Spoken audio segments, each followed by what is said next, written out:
Hello, good morning. I welcome you all to this joint meetup of Docker Mumbai and Docker Pune. First of all, thanks for attending this session, and I hope you will pick a lot of new things to learn from this virtual meetup.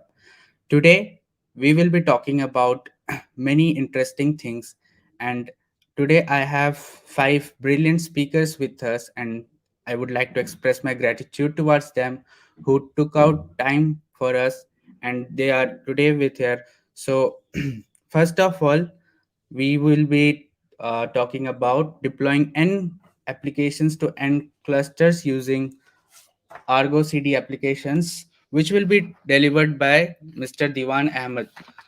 He is the developer advocate at Red Hat, focusing on cloud native projects. And before starting at Red Hat, he has worked at IBM for 6 years as a developer, QA lead consultant, and developer advocate. So, I would like to welcome Dewan to the stream. Hi, Dewan. Hey Ayush, thank you for having me. Yeah, you can start.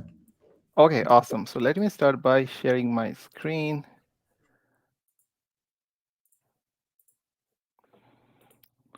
All right, so you should be seeing my presentation now. Um, Good morning, India, and time-appropriate greetings for folks joining us around the globe. Thanks for joining this session. Deploy N applications to N clusters using Argo Cd Application Set. My name is Dewan Ahmed. I'm a developer advocate at Red Hat, as Ayush mentioned. I'm from Moncton, New Brunswick, which is in the eastern part of Canada. Right now, I'm traveling, so I'm joining you from Toronto, Ontario. I love everything cloud native with a focus on DevOps and GitOps tools. Besides work, I love to play pool, ping pong, and I'm also a freelance career coach. After the talk, if you have any feedback with me or if you'd like to connect, those are my Twitter and LinkedIn handles. In terms of today's agenda, we have a packed agenda. So we'll start with the concept of GitOps, which you probably have heard a ton of time recently. I'll go over a quick background of Argo CD and also why Argo CD for doing GitOps on Kubernetes. Then we'll focus on a sub-project of Argo CD, which is the essence of today's talk, application sets. Both talks or the slides will follow with demos, and finally we'll have time for questions. So if you see on the bottom right of the screen, you'll see a GitHub repository. That repository has the demo on Kubernetes. So what I'll be showing you is based on OpenShift. But let's say if you want to try it on vanilla Kubernetes cluster, you can follow this demo right here, and that should do it just fine for vanilla Kubernetes. If you're watching this session on a mobile device, you can scan that QR code, and that'll also take you to that GitHub repository. All right, so Luis Facira, he came up with this slide, which is GitOps in one slide, and that summarizes GitOps beautifully. So in essence, there are three main principles. First is we will use Git as the single source of truth of a system, not our cluster, not some virtual machines, but using Git as the single source of truth. Then we'll use Git as the single place where you operate. That means you manage your resources via Git and not directly via a kubectl command. And then finally, any change that you or your team are making would be observable and verifiable. On a lighter note, you might wonder who came up with the term GitOps. So Alexis Richardson, he first coined the term GitOps, and he ran it by his friend. And his friend thought it's the ugliest term he has ever heard, and now he can't unhear it. So trying to come up with a term which is easy to pronounce but also difficult to forget, Alexis knew that he came up with the perfect term. So that's the history of the term GitOps. Now let's understand GitOps, or scratch that. Let's understand GitOps on for Kubernetes. So what does Kubernetes gives us? So Kubernetes API server accepts declaration as an input and continually tries to drive the cluster to the state described in that declaration. Kubernetes update provides a mechanism for automating the process of applying a set of changes correctly and in a timely fashion. In terms of convergence, Kubernetes will keep trying to update until it succeeds. For idempotent, it means that multiple applications of convergence will have the same outcomes. And finally, determinism means that assuming you have adequate resources, the updated cluster state depends only on the desired state. Now, that means you should avoid using kubectl to do any kind of updates, especially using a lot of scripts to do updates. And probably the worst combination would be a bunch of scripts within one kubectl or vice versa.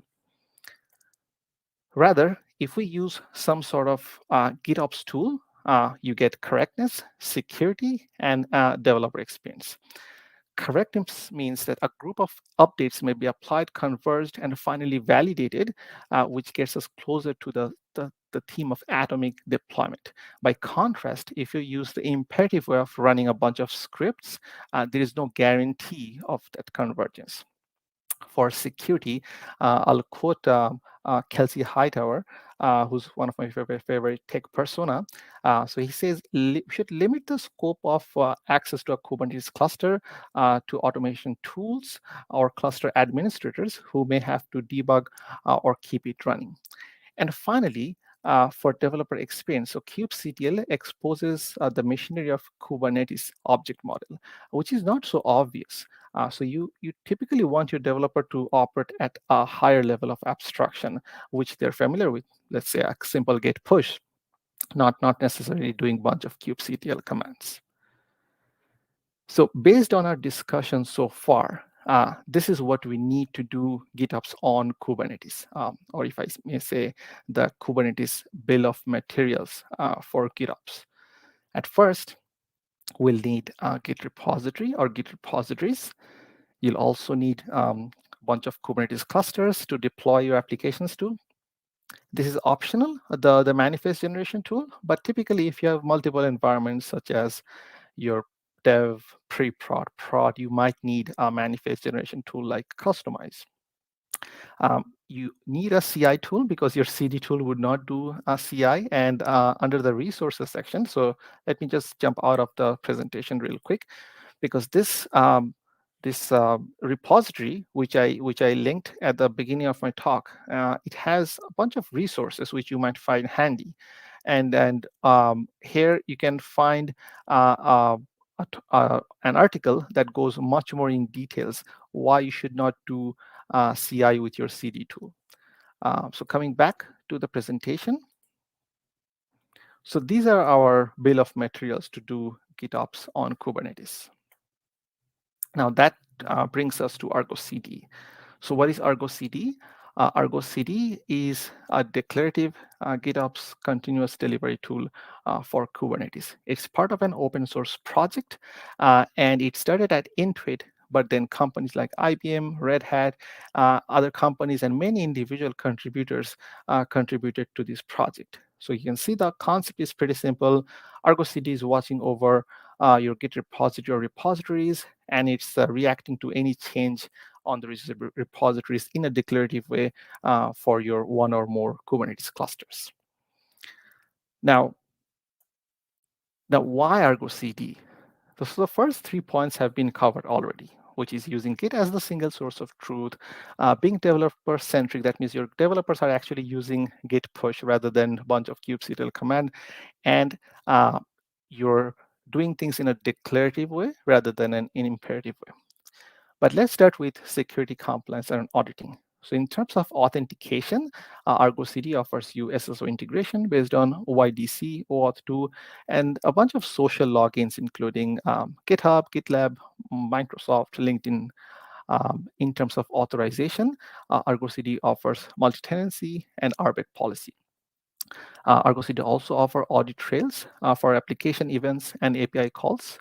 Argo Cd trivializes rollback. That means you can roll back to anywhere in your application configuration as is just a Git commit. So you can go back to any Git commit and Argo CD will roll back to that specific application configuration. Um, Argo Cd app diff, the CLI command, will show you the live state versus the target state, and that can also be done using Argo Cd UI. Now, considering all these points, your development team will have a higher velocity for delivering their application on Kubernetes. Now, let's look at how Argo CD works. So the blue rectangle right here, which I have here, I'm hovering my mouse, that's Argo CD. And the action starts here. I have my developer persona, and they're doing a PR merge. And then based on a webhook event, Argo CD is watching for changes on the cluster. So Argo CD is implemented as a Kubernetes controller, which continuously monitors the running applications. And this is Argo Cd Application, a custom resource on Kubernetes. Um, if an application whose live state is different from the target state, is called out of sync. The API server is a gRPC and REST server, which exposes its API consumed by either the web UI, CLI, or various CI/CD systems. The repository service is an internal service which maintains a local cache of the Git repository where the application manifests reside. The synchronization, which basically means that your application's target state would be same as the desired state. The live state would be same as the target state, is done by configuring resource hooks, which you can see at the bottom part of the screen. The hooks are basically ways to run scripts either before, during, or after a sync operation. So one example of such hook would be if your application deployment is a bit more complex than the typical Kubernetes rolling update strategy, you can run hooks either before, during, or after the sync operation. And finally, at the bottom right corner of the screen, you can see that your application being deployed to 1 to n clusters. All right, so we had enough of the theory. So let's look at Argo Cd Demo. So the demo is based on OpenShift GitOps, but as I said, you can follow the repository to do the same thing on a vanilla Kubernetes cluster.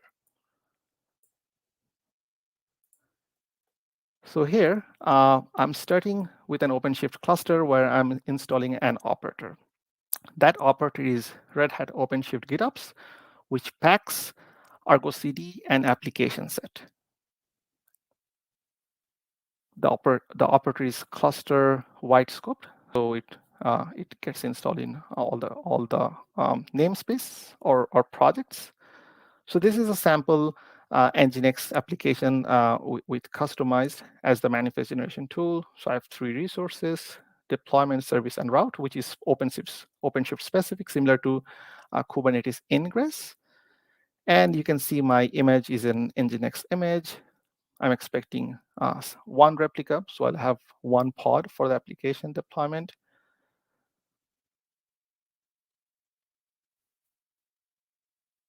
And you can see the service for that deployment.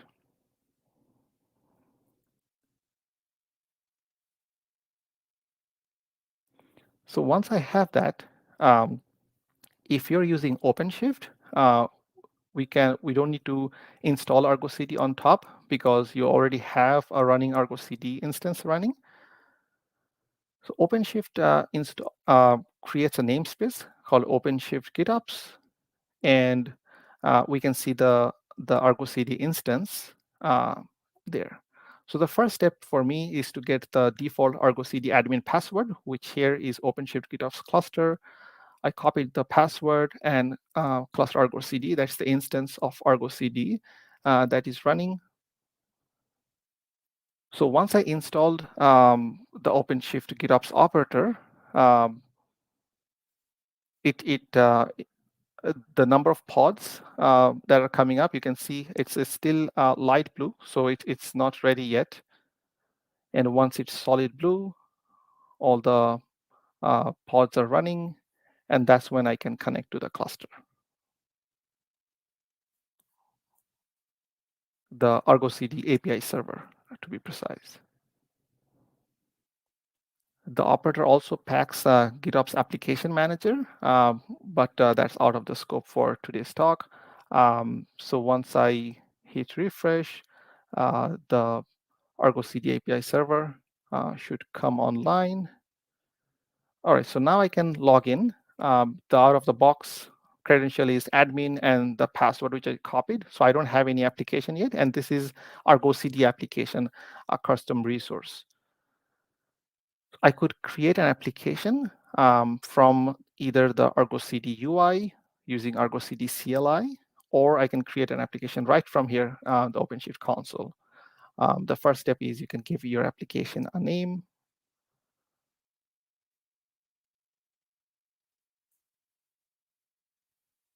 The destination is the destination cluster where your application will be deployed. This is the so if you have used OpenShift, open source Argo CD, so it's OpenShift GitHub is similar to Argo CD namespace. So for OpenShift, this is OpenShift-GitOps namespace.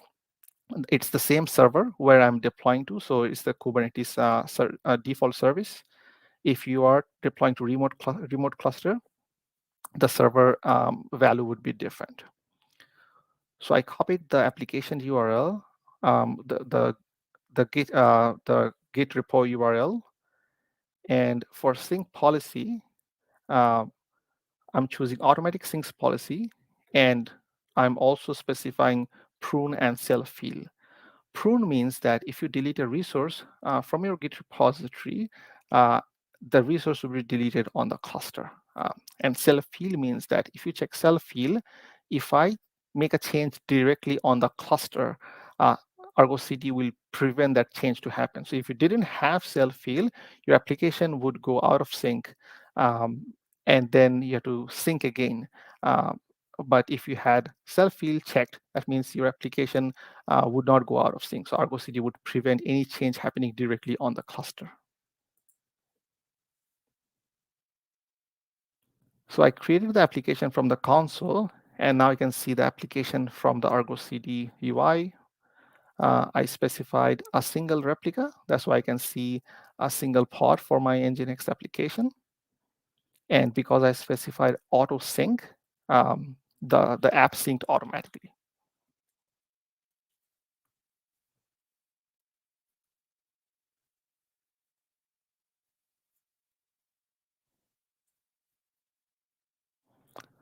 So now, if we make a change, so this is the prefix I added for customized prefix. You can see the prefix being added in the resources as well.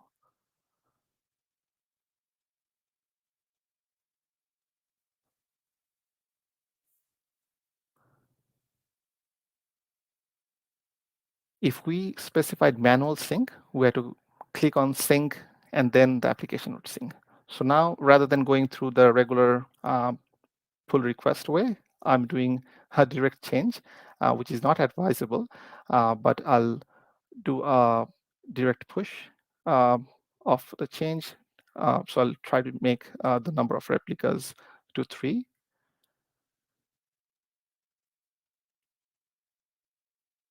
So I'll switch to the GitHub account, which is the owner of this repository.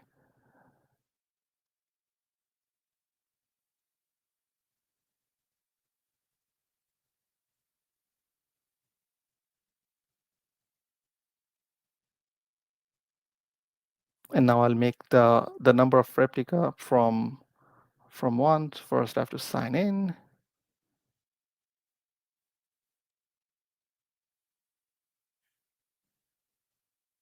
And I'll make the number of replica from 1 to 3. So all looks good, a simple change.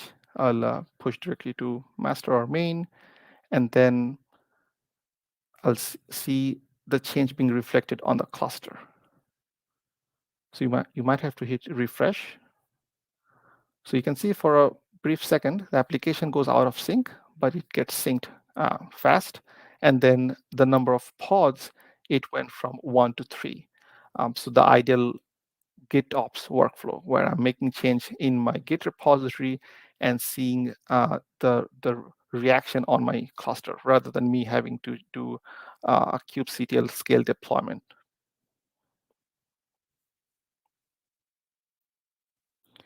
So you can see the live manifest, and if there was a diff, you can see there as well.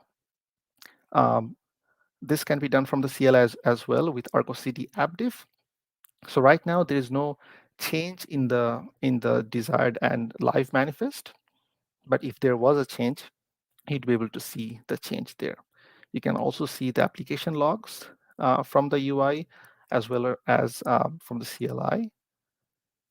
And that's in short the demo of using deploying single application from a single Git repository. And you can delete the application from the console as well. So coming back to our presentation, so that was all good and nice. We could deploy a single application to a single cluster and namespace. But what if you want to deploy multiple application to multiple Kubernetes cluster? Or what if you want to deploy an application from a monorepo, an application containing multiple application within a single Git repository to single cluster? Now, for that, you'd need one Argo Cd application for each combination. And that would be tedious if you had many combination. So introducing Argo Cd Application Set. Unlike Argo Cd Application Resource, which deploys resource from a single Git repository to a single destination cluster or namespace, Application Set uses templated automation to create and manage Argo Cd applications simultaneously, targeting multiple destination cluster and namespaces. The application set controller is installed alongside Argo Cd within the same namespace, and it automatically generates Argo Cd applications based on the contents of a new application set custom resource. Now, in this example, you can see line number 2, the type, the kind is application set, and then line number 7, you can see the list generator. So application set has many different type of generators. And this example shows list generator. So list generator passes cluster and URL field. You can see under the template, the cluster and URL field are dynamically injected. And targeting new clusters is just a matter of adding new elements. So just like line number 11 and 12, you just have to add new elements in this list, and your application would be deployed to many clusters. So how does application set controller work? So the sole responsibility of the application set controller is to create, update, and delete application resources within the Argo Cd namespace. In terms of OpenShift, that would be OpenShift GitOps namespace. So the controller's only job is to ensure that the application resource remains consistent with the defined declarative application set resource, nothing more. That means application set controller does not create or delete Kubernetes resources like your deployment or services. Argo Cd does that. Application set just creates the Argo Cd applications in a dynamic way. Argo Cd application set does not connect to clusters. So if you're deploying to multiple clusters, Argo Cd already should have connected to the clusters. And also, Argo Cd application set does not interact with other namespaces. It limits its interaction to the Argo Cd namespace for open source Argo Cd and OpenShift GitOps namespace for OpenShift. So you can think of application set controller as an application factory. So it takes in an application set custom resource as an input, and it outputs one or more Argo Cd applications. So here are the different types of generators for Argo Cd application set. you can go to the doc for each of these generators. We'll see a few of these generators in action in demo, which will probably make it more clear. But all these different generators makes templated automation to deploy multiple applications targeting one or more clusters. All right, so again, enough theory of Argo Cd application set. So let's watch application set in action. So in this example, I'm using application set list generator. And in my example, you can see I have two clusters. One is engineering dev and one is engineering prod. The engineering dev, I'm calling a manager cluster. So this is my cluster, which I'm using to manage multiple remote clusters. And the engineering prod cluster, I'm calling is a managed cluster where there could be one or more cluster. So in engineering dev, I have my Argo CD installed. And in the remote cluster, I don't have Argo CD installed. What I did was I logged into that cluster. I logged into my Argo CD instance, and I did an Argo Cd cluster add to add those clusters beforehand, before I could actually create an application set resource.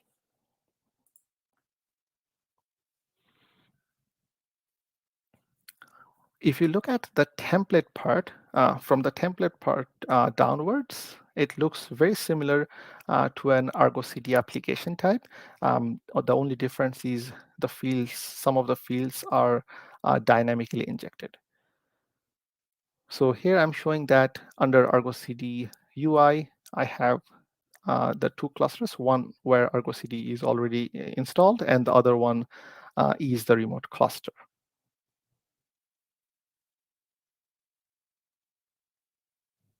And this is the source repository where my application is. The application is sort of irrelevant here. You could have application based on different language or framework. We're not going there because the essence of the demo is you can deploy whatever application you have as long as you have a Kubernetes. You have some Kubernetes manifest there. So I can create an application set resource either using CLI, using OC apply or kubectl apply, or I could create it from the console as well.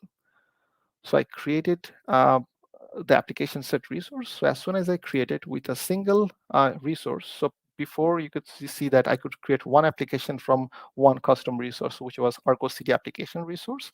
So here I could create two applications, but this could be 100 application from a single application set resource. So for these two applications, I didn't have automatic sync enable. So that's why I had to manually sync the applications. So once I sync this application, the manager cluster or where Argo Cd is installed, I could see that the application was synced.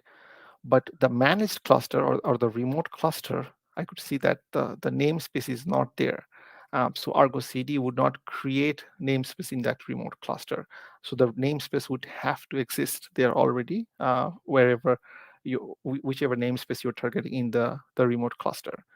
You could also add a specific flag which would auto create the namespace, which I didn't do in this case. So I'm showing if I didn't have that auto-create namespace already, I'd have to have the namespace defined in that remote cluster. So as soon as I created the namespace, the sync operation was successful.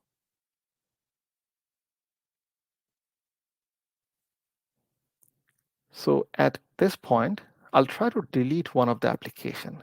So if you recall in the previous demo for the Argo Cd demo, we could delete the application directly from the UI, or it could be the CLI, and the application would be deleted.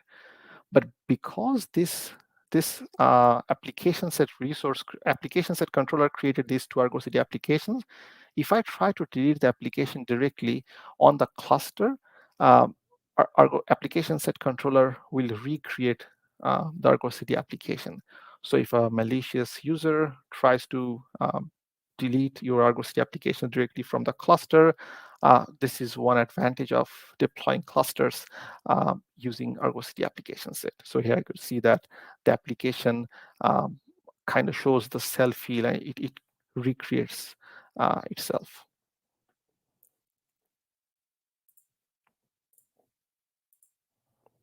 So that was, in a nutshell, Argo CD and application set. So to summarize, we understood the main principle of GitOps. That means using Git as a single source of truth, using Git to operate, basically create, manage your resources rather than doing it directly on the cluster. And also any change you're making should be observable or verifiable. Then we introduced an open source tool called Argo Cd, and why it's an ideal GitOps tool for Kubernetes. We covered the developer experience for Argo Cd and the GitOps principle it follows, but the other features where it offers you authentication, authorizations, trivializes rollback, and giving you much higher application delivery velocity. We had a demo where we deployed a single application from a single Git repository, but then we presented the challenge that what if you want to deploy multiple applications to multiple clusters? And that's where we introduced Argo Cd Application Set controller, and we had a demo where we used one of the generators, list generator, to deploy a single application to 2 clusters, but that could be very well 100 cluster. So if you would like to play around with Argo Cd or Argo Cd application set, feel free to go to this Git repository, which has all the resource you need with some history, Argo Cd and application set. Read the docs to get started, as well as some FAQs. So if you have any question while you're following this lab, you can join Argo CD and application set on CNCF Slack, I believe, and post any questions there. You can also feel free to reach out to me and ask me if you need any clarification. Thank you so much for your time this morning, and I'll see if there's any questions in the chat, Ayush.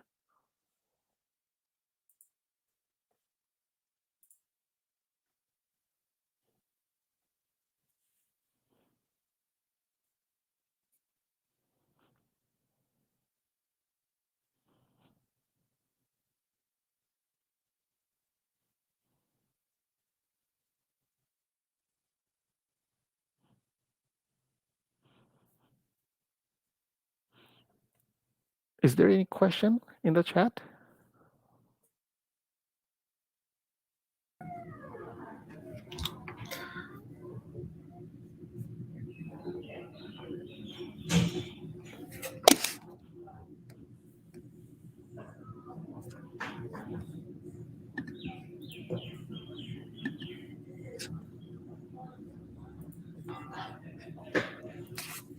We can wait for 1 minute. Sure, sounds good.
I guess we have a question. I will show it on the screen and then you can Sounds answer good. it. Yeah. How's Argo Flow different than Argo CD? So good question. So Argo project has multiple sub-projects. So Argo Workflow is a sub-project similar to Argo's Workflow, and Argo CD are different projects under a bigger umbrella. So Argo CD is focusing on purely the application deployment. Whereas for workflow, I'm not too familiar with Argo workflow, but that probably deals more with the eventing. But you can check out Argo project website and refer to Argo workflow. But in terms of application deployment, Argo CD is the tool.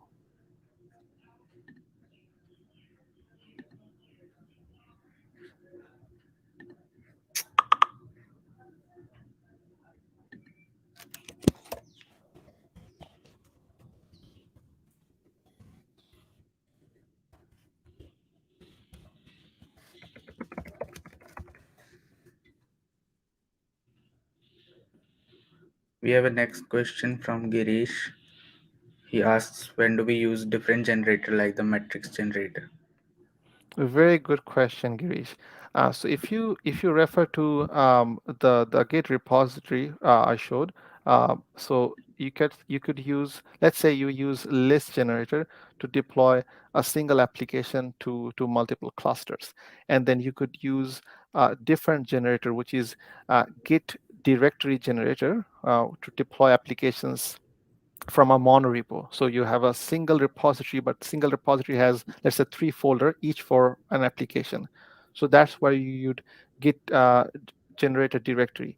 But let's say, what if you have a monorepo, but you also would like to deploy to n number of clusters? That's when you would use matrix generator. So matrix generator would mean that you would use list as well as Git. So from your monorepo, you're also targeting n number of cluster. So that's where you use matrix generator.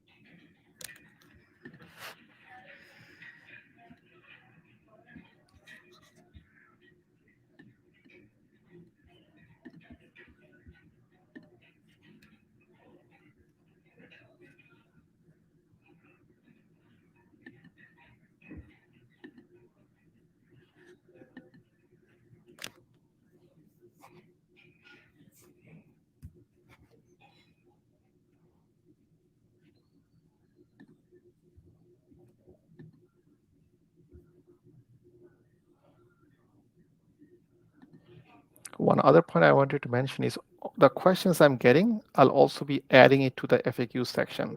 So let's say if you couldn't ask a question now, or if you'd like to see your question being answered, you can refer to the same repository which I mentioned, probably in a couple of days, and I'll be adding answers to this question. So for example, I'd like to add a better answer to the Argo workflow versus Argo CD question, and that will be under the FAQ section of that repository.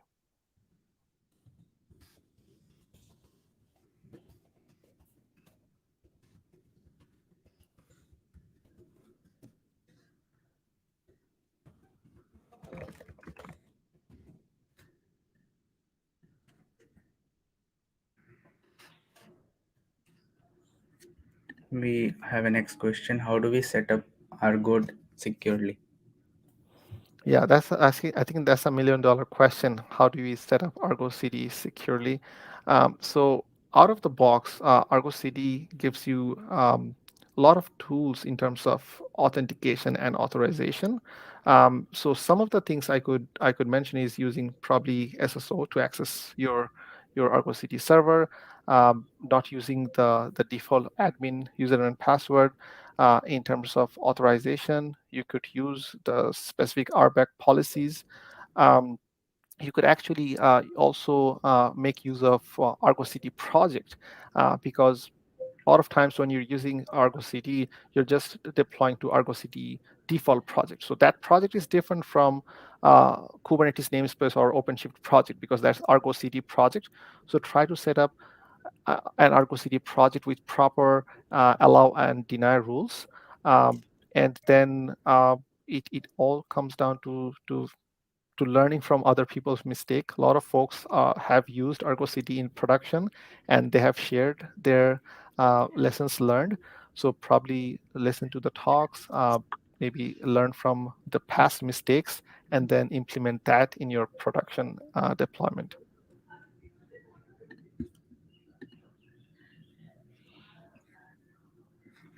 We have a next question. Is there any similarity between Argo CD and Jenkins? Thanks for the question, Saksham. So I, I, I'll, I'll answer the question if there is similarity between Argo CD and Jenkins, because whenever we say Argo, Argo is the umbrella project that contains Argo CD, Argo Workflows, and a bunch of other projects. So if you think Jenkins more thought of as a CI tool, Argo is the CD tool. So that means you have your application, you do a build, and you do continuous integration. So that's more like a Jenkins job. And then once you have your application image, so let's say I have my image in Quay or Docker Hub, and that's what I'm referring to in my deployment.yaml. And that's what the the Kubernetes manifest that Argo CD expects. So one is a CI tool and one is a CI tool to CD tool.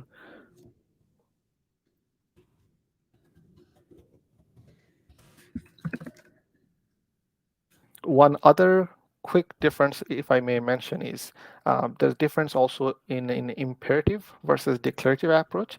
As far as I understand, Jenkins more works in an imperative fashion that you just tells it what to do and it does it. Whereas Kubernetes native tools like Argo CD, you have a manifest which is your expected state, and then Kubernetes drives your cluster to reach that expectation, which is the declarative way of doing things on Kubernetes. Thanks. So next question is, does the Argo CD will pick up changes from the Docker image repository?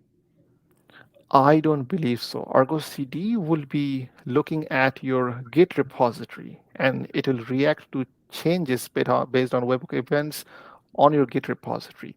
So let's say if you have a newer image, you'd need to do a Git push of that specific line where it says image.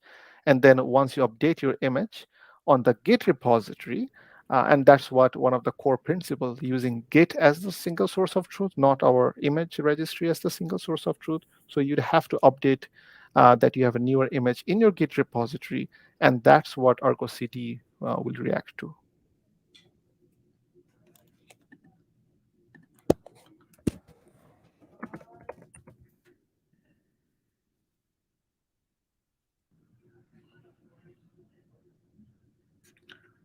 We have a question. What is the difference between Argo CD and Flux CD? So both are similarities. Both are continuous delivery tool, and both are, I understand, works in a declarative way. I haven't used FluxCD too much, to be honest, to do a competitive analysis, but that would be another to do for me, Shabir, where I'll add the answer in the FAQ section of that Git repository.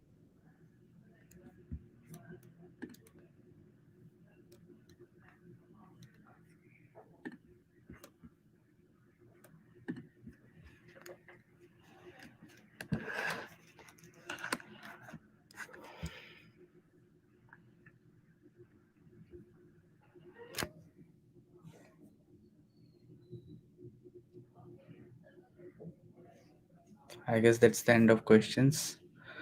So Awesome. Thanks, Ayush and Gaurav and other organizers for inviting me, and I'm looking forward to the other talks. thanks for joining us. Okay, we have a last question from Gaurav. Sure. In Jenkins, we can add plugins to extend the functionality. Do we have similar extension possible in Argo CD? That's a good question. So let me do a quick lookup. because I believe there are some concept of extension. Uh, I'd like to see if I can quickly see if that is the same as extension that you have in Argo CD. I mean, you have in Jenkins.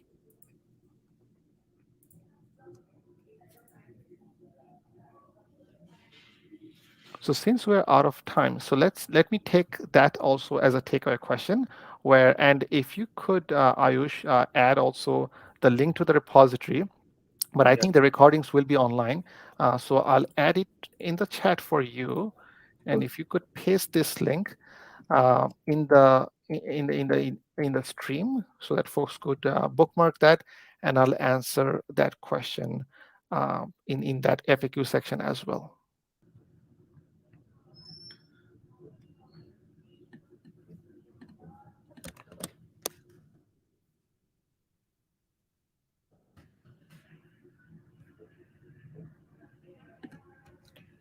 Okay. The link is up. Awesome. Thank you. Thank you so much for joining the stream. And as okay, yeah. So we have some issues with the next speaker, so we will be moving on to Vishal. Uh, Hi Vishal, welcome to the stream. Hey Ayush, thanks for having me here. So I would Yeah. like to introduce him. He is an experienced DevOps expert with a demonstrated working experience of 7 years in the computer software industry. And today he will be talking about Docker caveats and limitations and the areas of improvement. So without any further delay, over to you, Vishal. Sure, Ayush. I'll share my screen.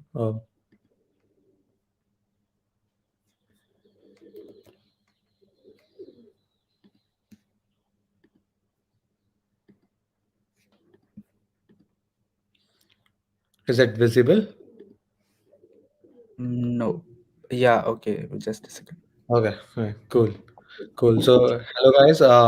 I'm Vishal Saugat, and in today's session, we are going to talk about Docker caveats, limitations, and areas of improvement. I'll tell you a bit about me. I'm a principal software engineer at Cloud AI. I've done my BTech from IIT Bombay, 2013 batch. I have about 8 years of experience in engineering in total. I like working on containers, Kubernetes, building robust infrastructure. And apart from work, I also like traveling and 3D printing. And if you guys want to connect, feel free to connect on linkedin.com/Vishal. Okay, so in today's session, the following objectives are there. How to leverage most out of Docker, how to use best practices, what are some of the common mistakes that people make with containers and orchestration, now to avoid shooting ourselves in the foot.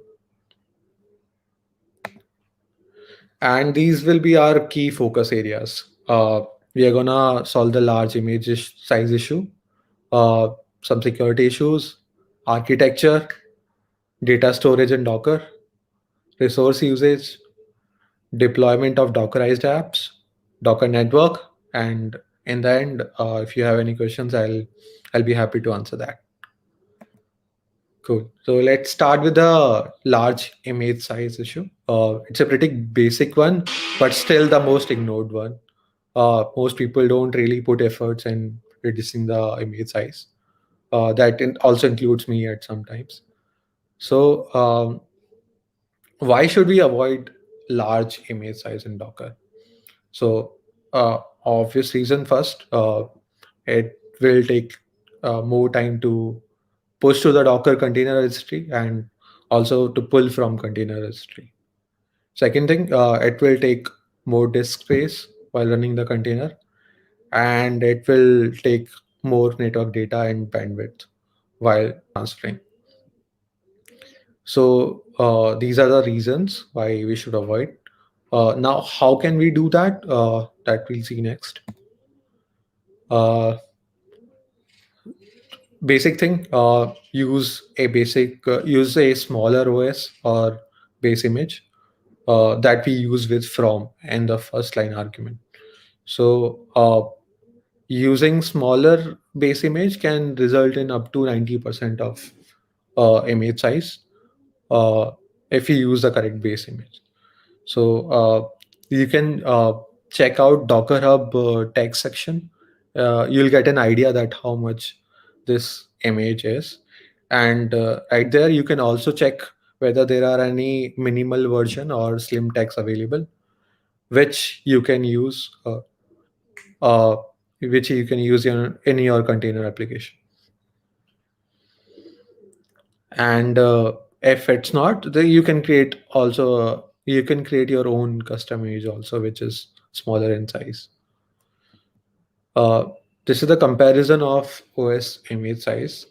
So CentOS is the biggest one, which is 249 MB. The next one is almost one fourth of its size, which is 65.6 Ubuntu.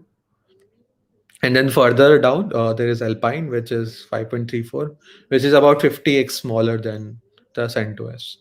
And if we don't want any OS, we just want to use any basic Linux utilities, then we can use BusyBox, which will further reduce the base image size to 1.4 MB. And if we want to go one step further up, we can use Scratch, which is a Docker's own minimal image, where it can use to generate a base image, which is very slim in size. As I've tried building my own, which came out to be about 9.14 KB, which is like pretty small. So this is the format uh, which you can use to build your own base image. You can read more about it on Docker Hub, Docker documents if you want. Next important thing is Docker ignore. It basically helps us to keep the build context small. Uh, so inside .docker ignore file, you can list down files, folder, or any patterns with regex to ignore those files from going to the build context. And these are some of the suggestions which you can ignore: temporary files, build logs, or any cache files or intermediate artifacts. One such example is node modules folder. So when you run a containerized React app, there is a node modules folder which gets generated in between, but that's not really required in the production build. So if you want, you can ignore that using .docker ignore file. Also, you should consider chaining of commands. Uh, you can use it by using double ampersand. So as you can see, and on the right side, I'm using multiple run commands, 4 run commands. Uh, Whereas in left side, I am using only one run command, and I'm chaining it using double ampersand. So this will help us in reducing the Docker layers and keep our things slim.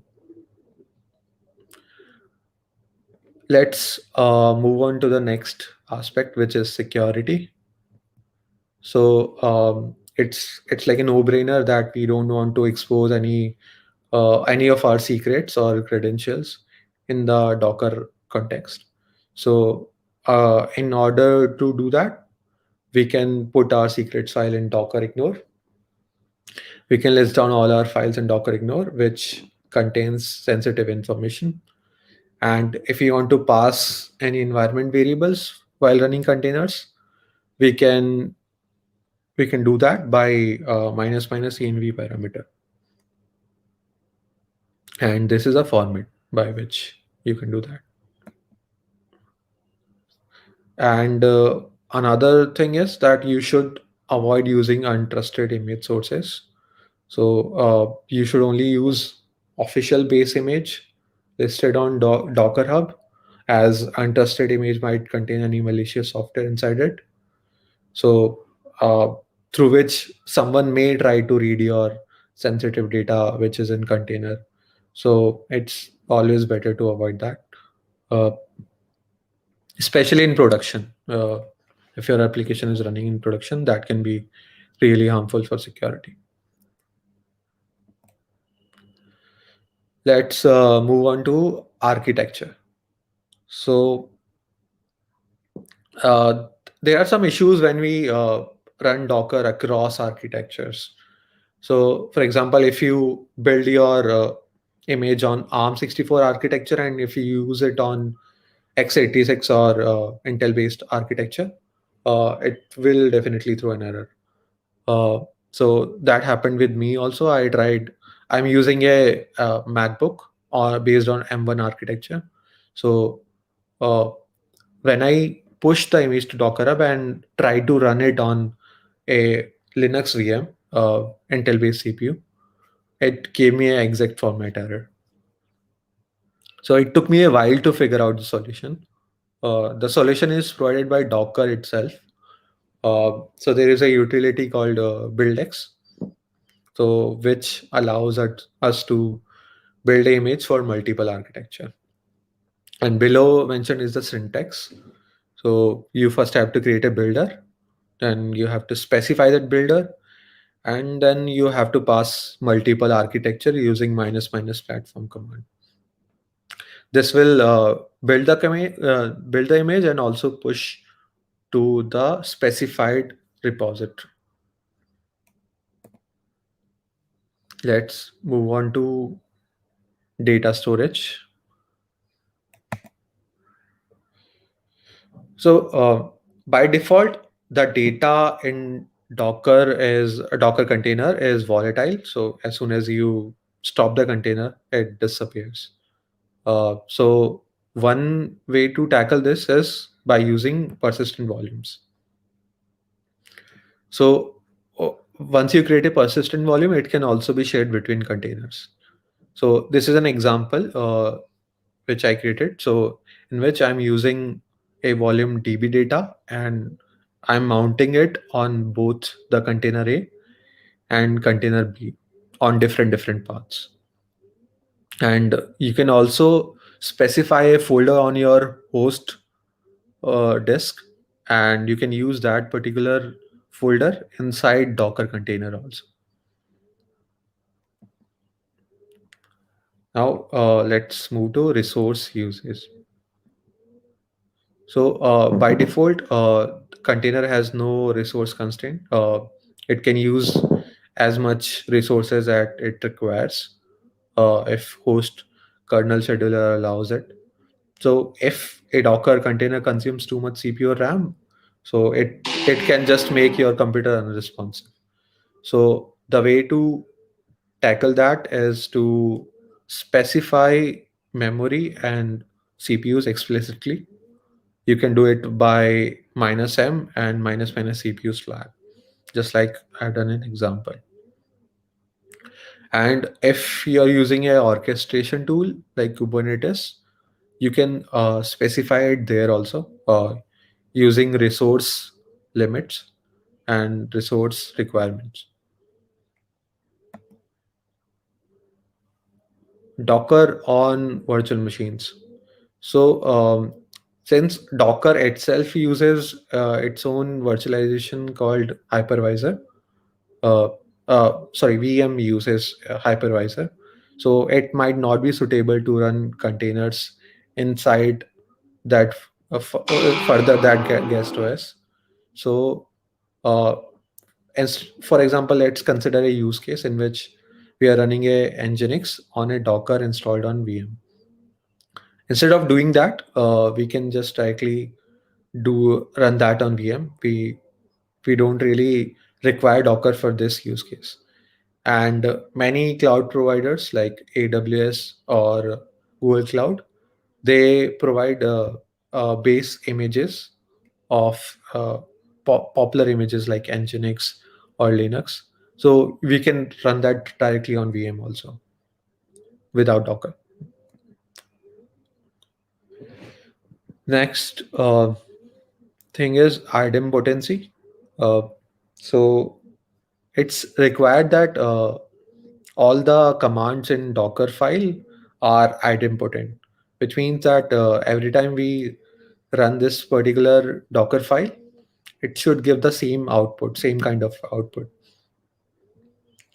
So that's why we should consider not using the latest tag, because it might happen that tomorrow Node releases a new version, and in that new version, this functionality might break. This particular code of yours will break.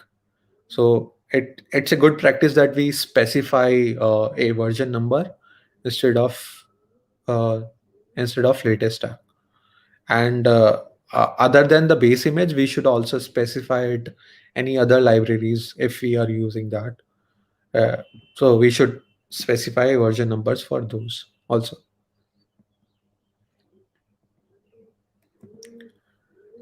Let's move to the next thing, which is deployment of Dockerized apps. So there are two possibilities. So one is that you build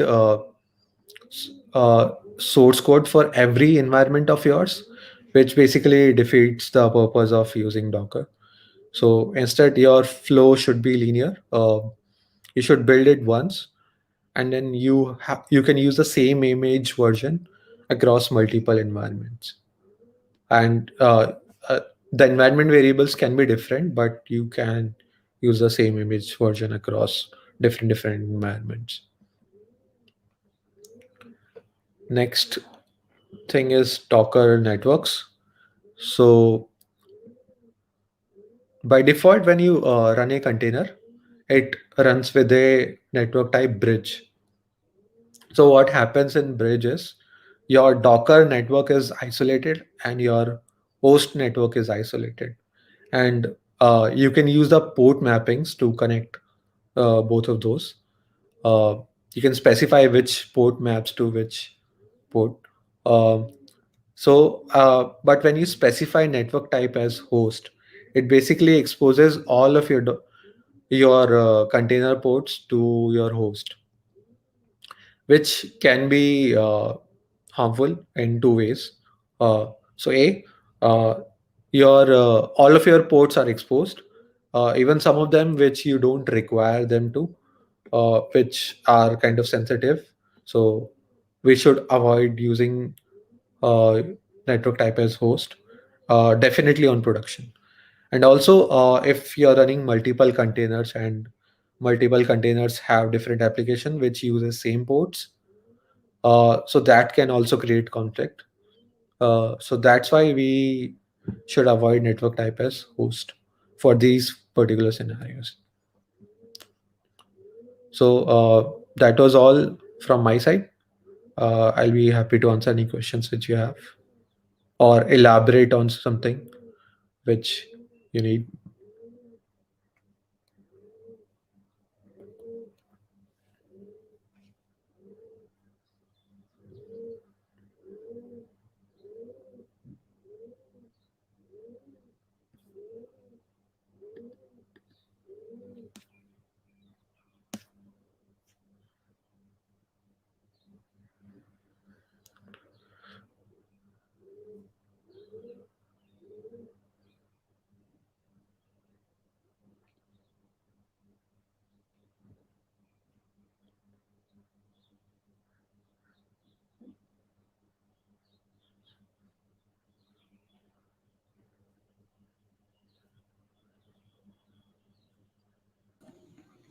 Yeah, we have a question.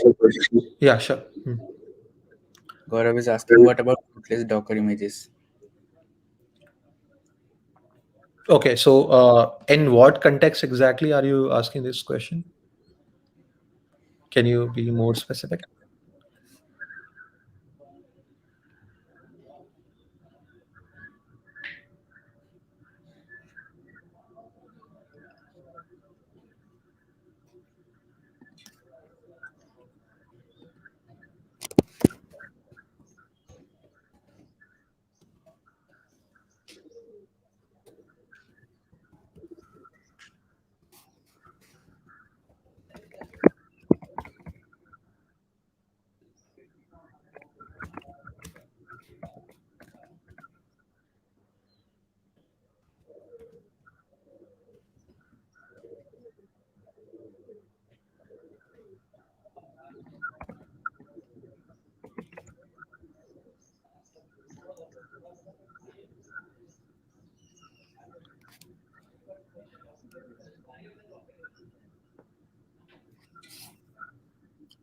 He says, as far as I know, rootless Docker images are not tied to an OS based layer.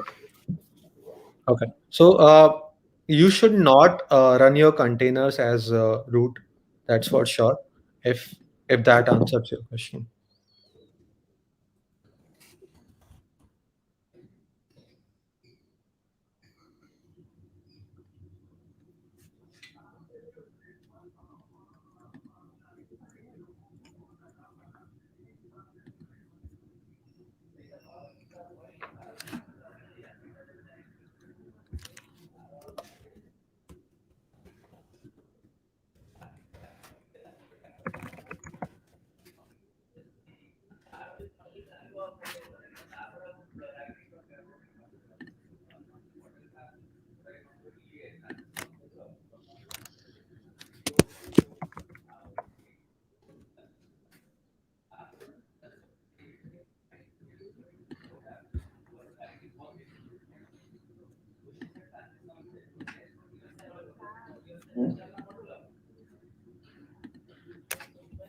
We can wait for 30 seconds and then we will move on.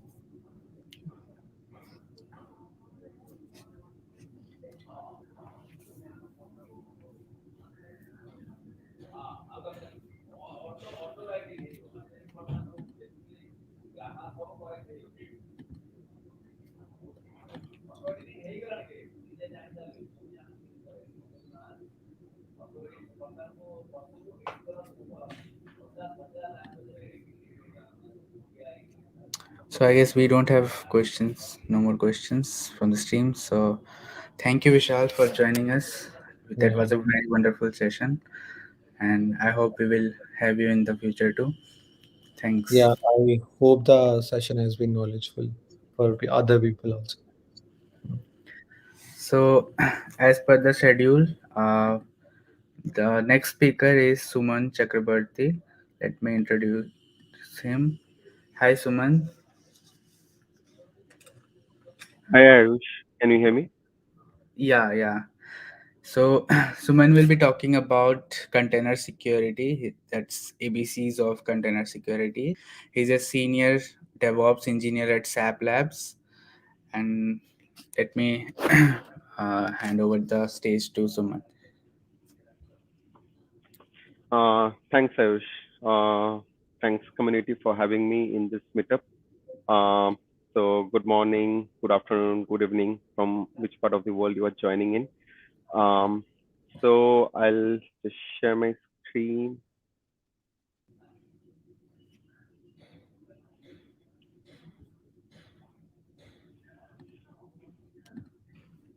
I hope my screen is visible.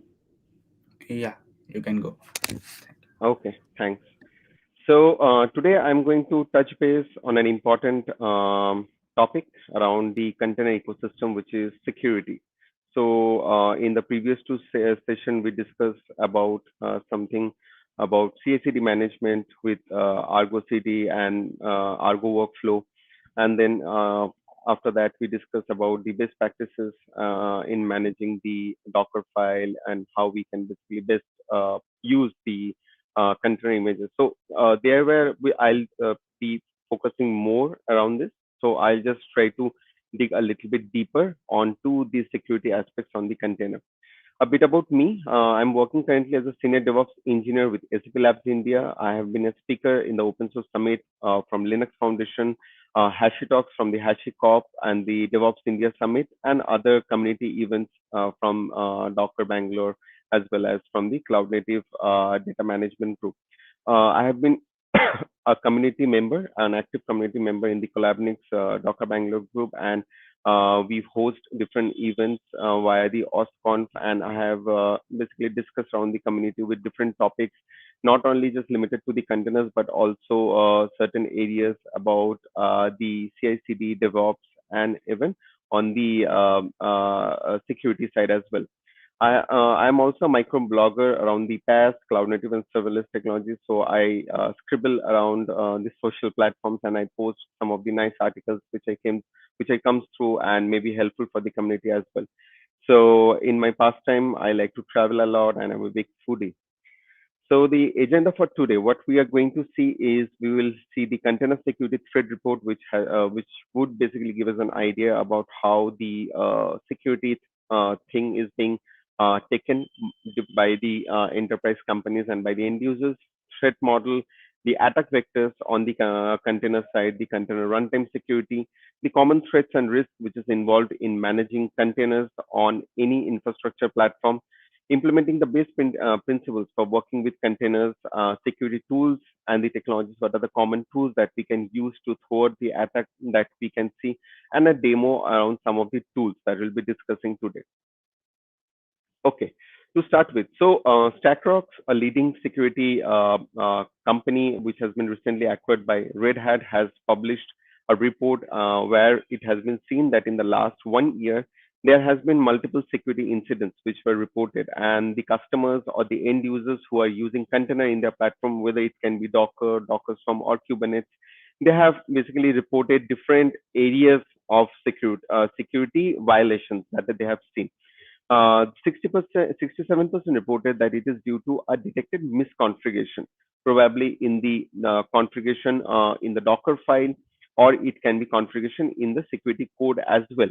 22% reported some of the major vulnerability that basically came probably due to certain kernel error, or maybe due to certain bugs that were introduced in the releases, which has to be mitigated via some patching. 17% reported certain incidents during the runtime execution. So these were attributed in the runtime implementation, which we normally refer to as the container runtime interface, or the CRI. And then that could be attributed while managing different runtime environments. So that it is managed by a Docker D, it is managed by a Cryo, it is managed by a Kata, the different container runtime platform. 60% have been reported because of the failed audit. So failed audit is something where your platform is non-conformant to the true core standards, which is established by a non-profit organization or by a neutral governing body. So there is something called as a Center for Information Security Standard, or the CIS benchmark standard, which basically tells that what are the exact configurations you should follow for your platform, and if there are something not in line with the configuration, then you have to correct that. So that is where the auditing part comes, and 10% due to some other reasons or the other. So if you look at the thread model, Open Web Application Security Project, which is a non-profit organization that aims to make the software more secure by establishing a body where many companies, not in terms of a single core contribution, but through different researches, through different developments, they have come up and seen that when we talk about the threat model within a container landscape, there can be 6 areas that can be that can be the point of contact or the point of exploit for the hackers. So first thing that comes is the kernel exploit. So kernel exploit is a very traditional way of how breaches happen on a container platform, where there can be a path that is created from the host system to the container system because of misconfiguration, because of vulnerability on the image side. It can be different aspects, and due to which your host system gets compromised. Second is the denial of service. Denial of service is where mostly we see the man in the middle attack, where some of the resources get hijacked, and then basically you are denied of using resources from your own host system. That can include the network resources, can be file system resources, or it can be your own own consumable resources such as memory, CPU, disk, etc., which is basically required to create containers. And then the other part which has been seen is a network. So network plays a very important aspect here, because one of the important thing here is that you not only deal with containers which are deployed only within the cluster, but you would be basically connecting to services or to applications that might be running on certain container platforms that on a different cluster. So how your containers are exposed in terms of the ports, like whether the ports are secured or not. So these are something which has to be taken care. Also, there has to be a proper encryption standard laid between the communication between the containers happening across multi clusters. So that is something which is falling in the networking side.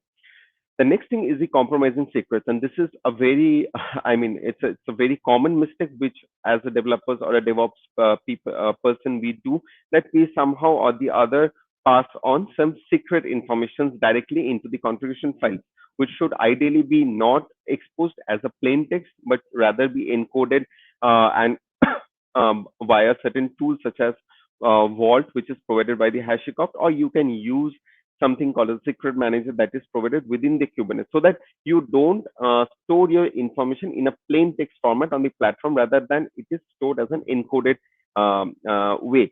And uh, it basically becomes difficult for the other persons or the hackers to know what are the informations that you're passing through. The next thing is the poison images. Poison images are that we can refer to where your application images has been compromised, either or the way that your images are not secure from the baseline, or it may happen that you may have used some of the base images from the public repository which is already which already has been compromised. Like for example, in most of the case when we build an application, we use a from instruction within the Docker file, and the from instruction is where we pass an OS image. So it might be that the OS image we are passing is has been already compromised and you are not aware of that, or maybe you haven't scanned the image properly and you are directly using an application code. So this may lead to the lead undoubtedly the hackers to gain access to your containers, and from the containers to the host system. Then the next thing is the container outbreak. Container outbreak is simply the excessive permission which we give more than it is required. So, I mean, in a cloud computing world, we always go with the principle of least privilege. Like give give permissions or privilege as much as it is required, not less, not more.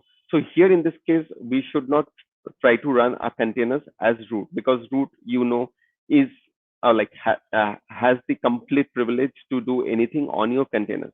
And also we have to properly use the configurations that is passed by the set UID or the set GUID or the group ID. Now, when we discuss about the threat modeling part, we normally come across the attack vectors that are common areas where your containers can be exploited. First is your vulnerable application code. So as I was discussing, the code that the developer writes always contains some areas that can be misused, unless and until that has been properly audited, or it has been passed through a SAS tool or static analysis security tool that can identify the common vulnerabilities associated with it. Second thing is badly configured container image. So this is where you are using an image directly from a public repository without knowing whether that image contains certain open areas unknowingly given, so that the attackers can directly exploit the image and can get access to your host shared kernel resources. Build machine attacks. So this is something which maybe is not directly related to the container deployment, but it is it is something which is related to your host system. Possibly too much open firewall rules, like you have open a lot of ports from the firewall level that can basically give access to basically gain access to the host entry. So this is normally we called as a backdoor entry, where the attacker directly don't misexploit your containers, but they try to exploit directly from the host system, and then they try to get in access to the processes which is running on the host system. Exposed secrets. Exposed secrets is where you are passing your important informations, whether it can be the database credentials, it can be certain secrets tokens, or it can be a password of an application server, and that you are passing in a very plain text format within your configuration file. So mostly we end up passing via Docker file everything, but then we have something called as a Docker ignore, which where we basically keep all the information that we don't want to be part of a build process. So those we think, those along with that, we should basically be using some of the tools that basically helps to store the data in an encrypted format. Insecure networking again is an important part because it helps you to understand that how the communication between the containers deployed within the cluster is happening, or or the communication between your cluster and the cluster that is deployed outside your environment is happening, so that you can monitor which traffic is being sent across. So now, when we discuss about the attack vectors, so something that comes up naturally is the runtime security, because runtime security is where you already have prepared your image, you already have a tool to deploy that image on the platform, and then the container is already running. So what are the aspects that can come in this area? So first, in the container side, there can be vulnerability exploits, there can be certain suspicious processes running that you might not be knowing that has come up as an additional processes deployed with your container. Unauthorized file system activity. Suddenly you see that your memory is getting too much utilized. Okay, because there are certain files that are getting piled up, or maybe there are some process which is basically eating up your disk space. So this things can come directly because of an untrusted image deployed through a container. On the host side, there can be vulnerability exploit as well, and then there can be privilege escalation. Too much too much access, or let's say too much freedom given to a container to run on the host can actually lead a host being compromised in this case. And then there can be orchestration infrastructure attacks that can be, like, for example, you are managing the Docker Swarm to manage a fleet of containers. Now, you're on the Docker Swarm, it may not have a TLS encryption to the load balancer that is being pointing to. So then if it is not secure, then there is a possibility that that particular Docker manager can get compromised in certain way or the other. Then the next thing is about the network. In the network, there can be multiple areas where the exploit can happen. First is the external attack, which is kind of we call it a brute force attack, where the attacker is trying to use all the methodologies to basically gain an entry to the network where the communication is happening. Then there can be application attacks as well. Insider threats, where purposefully or deliberately the networking endpoint has been kept open so that it basically leads to an access for the other user to gain an access to the host system. Data stealing, something which we always call as a man in the middle attack, where there is a person who can actually hook up and see what are the information that is being passed from the container to the host system, and then based on that they can manipulate the different so there are the concept of the kernel space, and then there's a user space. Then they can manipulate the processes that is happening within the user space level. Lateral expansion comes normally when you are trying to basically do a horizontal scaling of your cluster by adding more and more nodes, and you never know that whether the node that you are trying to add to that has been properly configured from the networking point of view or not. DDoS and DNS attack is a very common attack that we can have. The container to container connections and crypto mining installations, where basically there can be uh, an attack that can basically lead to a complete piling of the resources from the host system, and that can basically create a bridge in allowing the attackers to gain complete access to the infrastructure side. So when we think about the runtime security, and the complete attack vectors, these are the common risk types which we can basically highlight. First is the image risk. That basically includes all things related to the image vulnerability, configuration defects, embedded malware, use of untrusted images, like the images that you are using has not been signed properly, or it is not verified, and you are without doing any manipulation or without doing any checks, you are directly taking that image and deploying in the platform. Second can be configuration risk. Risk mostly gets associated because there might be a configuration that you have created via the Docker file, where unknowingly you have given more privilege than it is needed for the user to run. Maybe you are not running as a non-root user. This way, you are increasing the area surface or the blast radius on the host system, allowing the attackers to gain a direct entry to the kernel space of the host system. Orchestrated risk, that is what I was discussing, that it can be an unbounded administrative access, unauthorized access, poorly separated, interconnected networking traffic. And then it might be the case where you are trying to have a communication that is between a VM-based workloads and this application or services running on a container-based workload.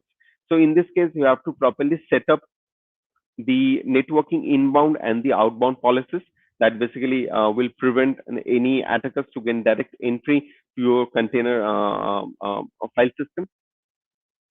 And then there are registry risk. Registry risk is something where we often tend to use a public hosted registry, and then we always don't we are always not sure whether the images that we are using might be stored or let's say, if I tell like this, it is tailed or not. I mean, what happens if you're using an image that is a very that has a very older kernel fix, or that has not been patched for a long time, and so the vulnerabilities get automatically introduced there, and basically you end up basically exposing your host to the attackers right away, because you are directly using the images without doing any scanning or any vulnerability analysis on those images.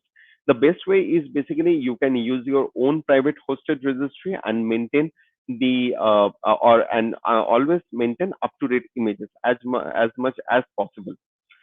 Host-based risk. Host-based risk is providing a larger attack surface area, sharing a kernel, and giving more host space for your containers to run than it is required, thereby not guaranteeing that if the container gets compromised, there can be a larger area where the attackers can access. So that is one way where we basically try to restrict using directly as a root user in this case. So if we see some of the best practices to secure containers, we can basically list it up into different areas. First is the Docker host and the kernel security. First is basically keeping always the host system updated and using as minimal container-centric OS image as possible. And then we can use certain mandatory access control policies, both on the host and containers, using the features such as SecComp, AppArmor, SLinux, that basically provides limited access on the container, and basically it will just give only the necessary permissions which is required to run for the container on the host system. Second is the container resource abuse. So this can be limited to the kernel level properties, which is basically C groups, which mandates how much memory, how much disk you can basically allocate to the containers which is running on your host system. And in a way, the best practice always says that always limits your container resources. You should not give the complete I mean freedom for the container to choose whatever the dynamic resources it can pick up, because if there is a compromise that can happen, then what happens, a compromised container can basically use the entire resources that is available from the host system, and thereby starve all the other containers that are running in the system. So you need to basically implement a monitoring and alerting features as well for your deployed containers. Then basically the container image authenticity. This basically allows you to understand that you are using assigned images, that you are basically using the trust content that is provided from the Docker side, and also the signature verification, which I was telling is very important, so that you are using a verified image for your platform where you're trying to run the container. Then the next come is the container image vulnerabilities. That is, you can manage by keeping your images always up to date with the latest security patch updates, and introducing the vulnerability scanning tool as much as possible from the left, or we call as a shift left process, so that just before entering into the CI/CD process, the images get scanned, and you are very much sure that your images doesn't contain any compromised entities. Then the next thing is about the compromise secrets, which was actually we were discussing that you must try to secure your credentials, secure your important information in a way that it is not directly exposable via the containers. So you can use some credential manager or secret vault as some tool where you can basically store the information. Container networking traffic, the best way is basically using a complete MTLS process, so that the communication is encrypted over the TLS between the Docker registry and the host system, and allow only secure ports to be open, like for example the port 2375 for the Docker to listen to any request that is coming in. Then the next thing that comes is a container breakout. Container breakout is a very it's a very important thing, which often we get I mean, we ignore this factor because this happens more at the file system side, where uh, the your mount points, which is like var docker.sock, or like if you're using cryo, then var cryo.sock gets misused, and some access are given to that particular socket file, which can actually bring down or basically stop allowing the Docker stop allowing that particular container runtime daemon to run, thereby getting more privilege access than it is needed and exposing the file system. So we try to ensure that the file systems that we are using for running the daemons should be secure as well. So now, as we discussed all the areas that where we should try to analyze and check about the important aspects of maintaining or preventing the containers from getting compromised, there are tools that basically help us in this process, and these tools are all, very much open source, and there are some proprietary tools as well that you can use. So I have divided this into three different aspects. First is the auditing, second is the analysis or the scaling, and third is the signing.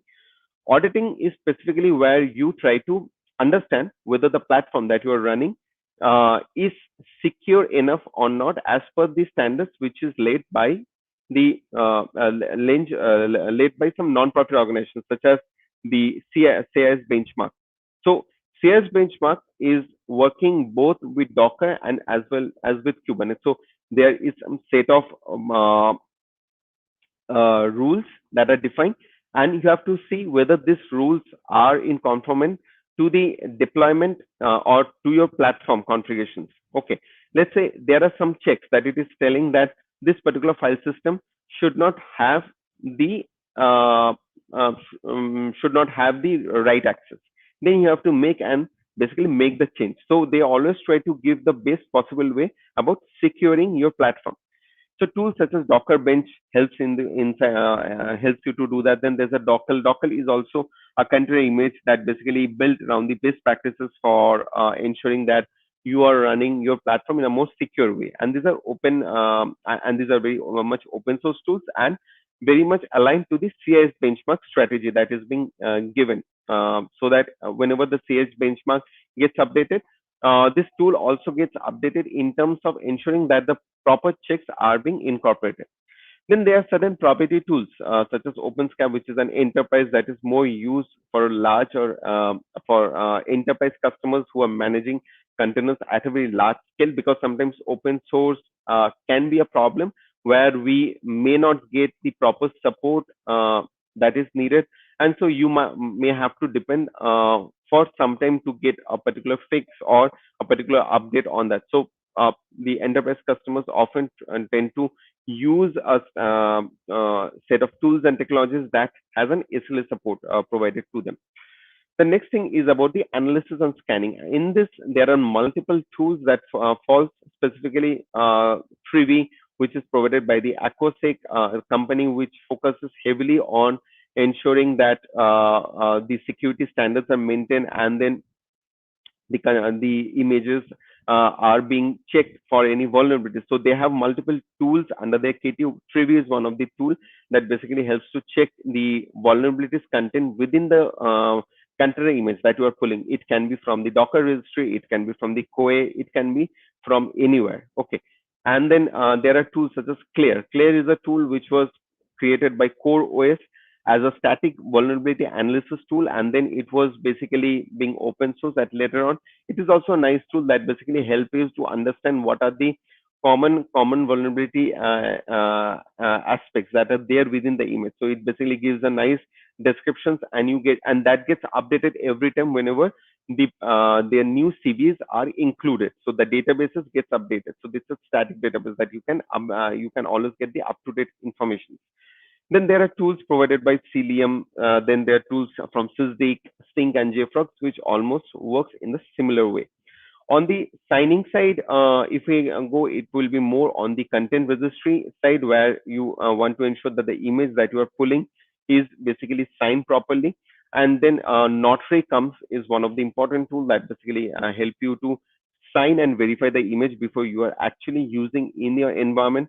Then there is the image signing content trust from Docker that you can obviously use for signing the Docker images as well. Okay, so enough of talk. I just given you a complete understanding of the tools, but now let us see a little bit of these tools in action. So I will just go, and I have a environment. So I have two environments that I have prepared from Katacoda. One is simply a Docker environment. I'm running a certain Docker version. And what I will try to do, I'll try to run the Docker benchmark tool here, and I'll try to show you that what are the things that it basically gives me and how we basically mitigate those things. So Docker benchmark is basically, so these are binaries that you can directly run as simply a Docker, or you can set up as a single standalone binary as well. In this case, for my demo, I'll be just running them as a container. And these are with the latest CIS Docker benchmark standard that has been laid by the CIS benchmark specification. So I'll just run them. It will just pull the Docker benchmark security, which is the latest.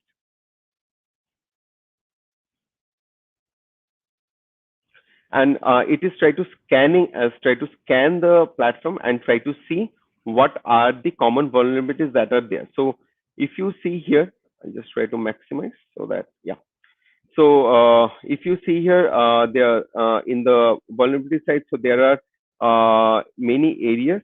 Like for example, it can be the on the host side configuration that it is seen, and the Docker daemon configuration. So here you will see that once Docker benchmark security started, it basically tries to get the benchmark standards as it is laid in the Docker Community Edition benchmark 1.1.10. And in this case, it will give you some of the warnings if it sees that it is not in line with the security standards laid by. And for every aspect, whether it is for the Docker daemon configuration, for the Docker daemon configuration files, and for the container images and build files, it will give automatically the warning image as well. Okay, and here as well for the swarm side, like if your swarm is active, it will also give. And at the end, it will give what are the checks and scores. So this scores determine that how much, what are the best way you have secured your platform. I mean, what is the minimum vulnerabilities that is there. That means your platform is more secure. So let's see how we can increase this score. So we can see there is one point. It says that ensure the daemon.json file ownership is set to root wrong ownership for etc docker daemon.json. So it has identified that there is the Docker daemon file has not been set to the proper permission that it should be. And if you see now, it is set with the user packer and the group packer. So let's do one thing. Let's change the ownership to root.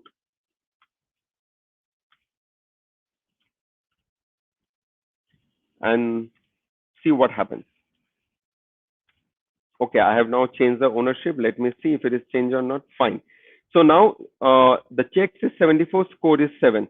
So so what I should expect that the score should increase now since I have fixed something inside that. So I'll just again run the Docker bench security.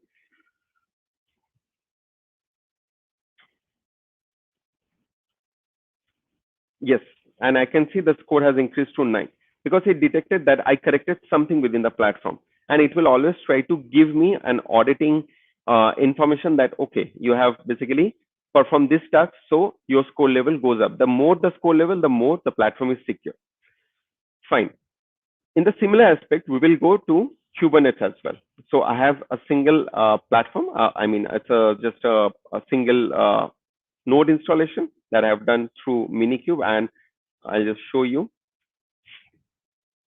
And what I'll try to do, I'll try to run similar Kubebench here. So Kubebench is a tool which is provided by Aquasec, works similar to the Docker bench. It basically tries to validate the informations or the policies as laid by the CI benchmark standard.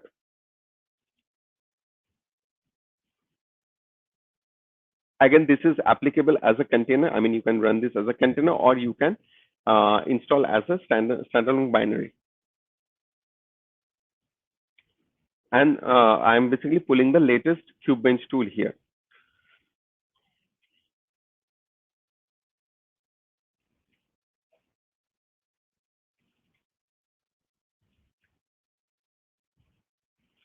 And let us see what it tries to pull it here.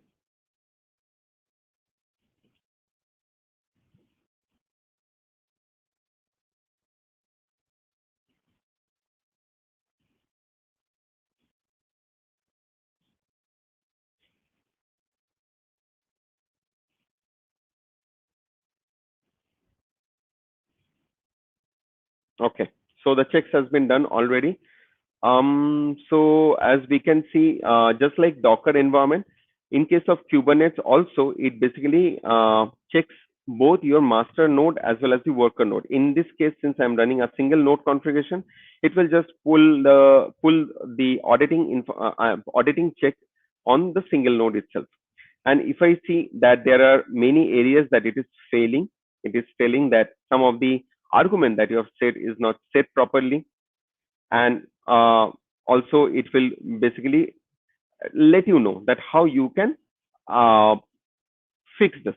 Okay, so this is a good thing. Even if you're completely unaware of using the Kubernetes platform, and if you're not pro here, you don't have to worry, you don't have to know anything. It will just tell you that go to this specific configuration file on the master node and basically add this parameter, and then simply, since this Kubernetes, controlling entities, whether it's a kube API server, kube scheduler, they works as a static manifest, so automatically it gets reloaded if the information is fed correctly. If it is a kubelet, then maybe you have to do a restart of the kubelet.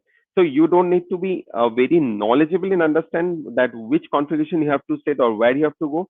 Everything it could be given here as well. Okay.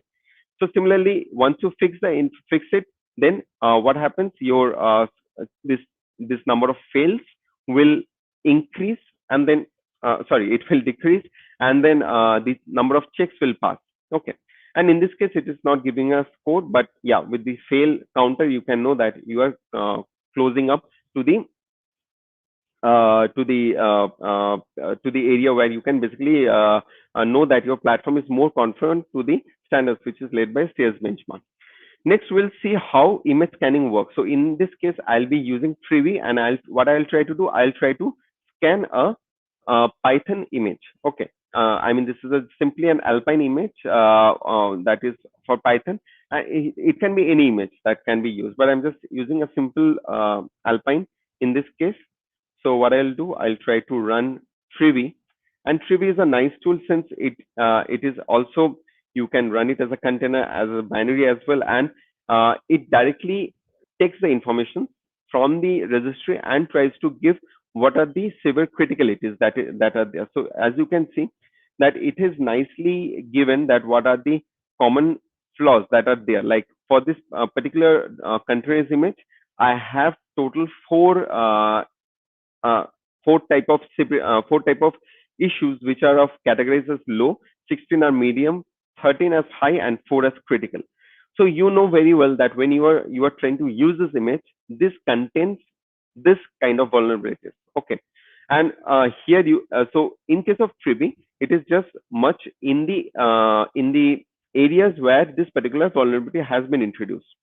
To know more about this type of CV vulnerabilities, I would suggest to use the second tool, which is the Claire. Okay, so let's see how it is used. So I'll just set up the Claire. The clear setups take some time because it uses a static database because it continuously tries to update based on the CV information. And we'll try to run this as a container itself.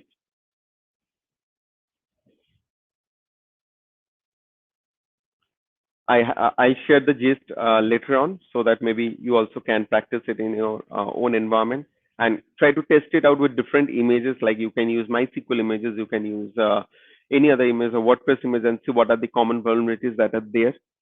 And this is where I'm basically setting up the database. It uses a Postgres database in this case. Once it is set up, I need to install the clear binary, and then I need to use the clear tool as well. Okay. So now the clamp scanner tool has been used, and what I can do, I'll just take the IP of the machine, and which is 172.17.0.3. So I'll just use clamp scanner minus minus IP equals to 172.17.0.30. Here I have just to give the IP and then any image. Let's say I just give Nginx,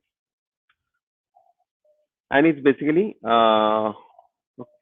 I could not no such image Nginx. Maybe I have just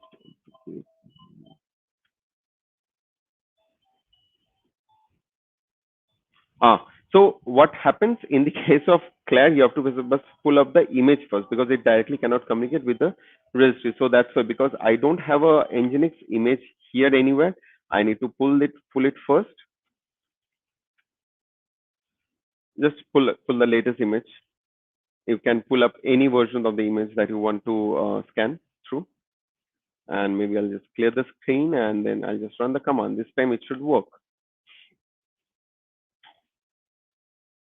And you can see, so it analyzes the images based on the layer. So layer by layer execution it does. So it's very helpful since you can get to know what are the common vulnerabilities that are introduced at every layer. So as you can see, this is quite a big output. But if I just give a filter here with more, so just to start and see what are the things it starts. So yeah, I just want to show it. So you can see that it analyzes every layer of this image, and in that it can see there are 102 vulnerabilities. Every layer has some kind of CV that is involved to it, and what kind of package that it gets involved, what is the package version it says. And the best thing about that, here you can know what this CV does actually. Okay, you can go further into the CV tracker and get a complete idea. So Clear is much more descriptive, if I say, because it has a complete database that it is basically maintaining the information together. So this way you can basically go and scan every images that it is there in the environment. Okay. So I'll not go through the entire thing. So these are some of the common tools, and let us continue with the slides then. So what are our final thoughts? That security is something which is not responsibility of a single person. It's everyone's responsibility. We should be very much aware that what we are running in the platform, whether we are running a container image or whether we are running a container or even from the host side perspective. So cybersecurity leads to a severe damage and reputation of the organization in terms of the monetaries, in terms of the penalties that is involved to it. And so we must be very much um, sure about like what we are actually running in the platform. DevOps and security teams has to work cohesively in a cloud environment as a DevSecOps model and try to empower more and more such tools in the environment to reduce the vulnerabilities, accelerate speed to market, and improve the overall cybersecurity posture. And as I told you, security has to be managed, and it has to be everyone's responsibility. Identifying and implementing the security guardrails as early as possible in the DevOps pipelines helps to overall improve the quality assurance or the release of the product that we are finally releasing to the end customer. And it is very much critical to manage the number of microservices and security controls that needs to be automated and API driven as well. Some of the reference that I've used for building my talk, and that's all. Thank you, and I'm open to questions now.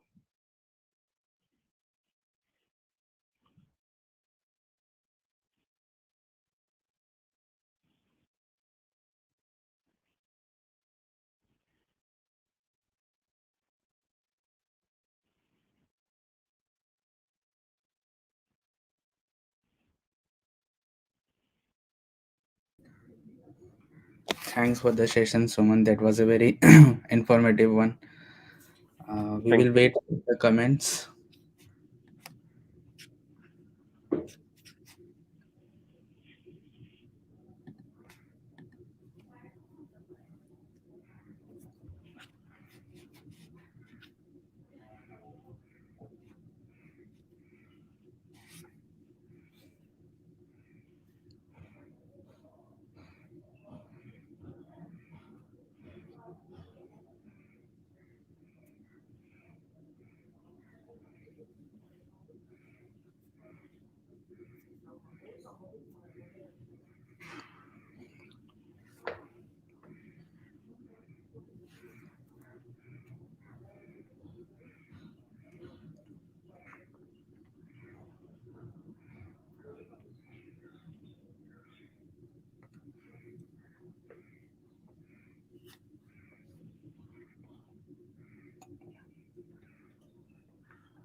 So I Okay, think one question came, how to scan an image in the JFrog.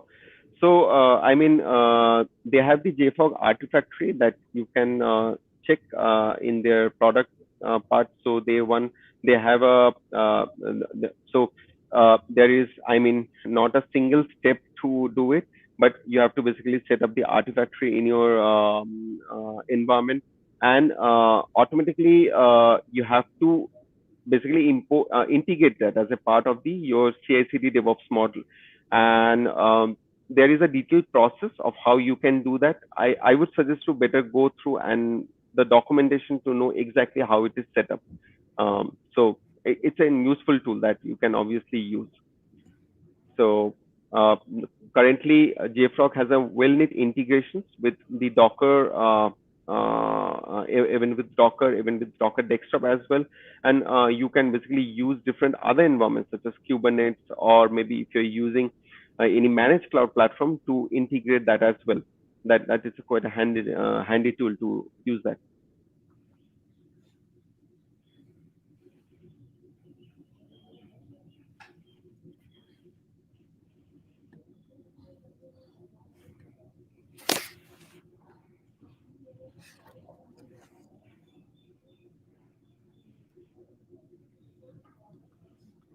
I guess that answers the question.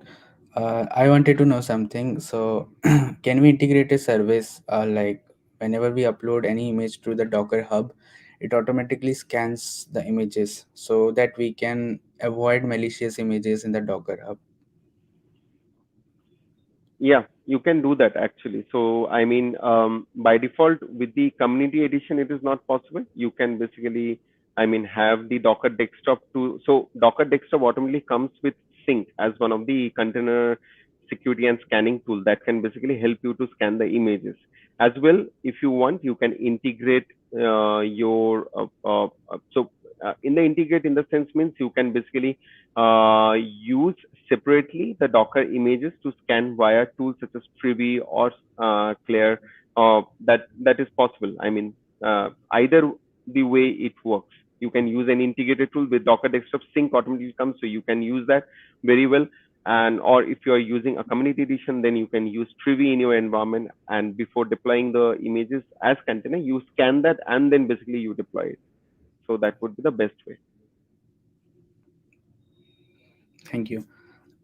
So, I guess we don't have questions. So, yeah. So, thank you for joining. That was a wonderful session and it was very informative. So, we will be moving to the next speaker. Thanks, Ayush. Thanks, community. Bye bye. I'm hoping to learn from other talks as well. And uh, yeah, Yeah. okay, Okay. bye. Yeah,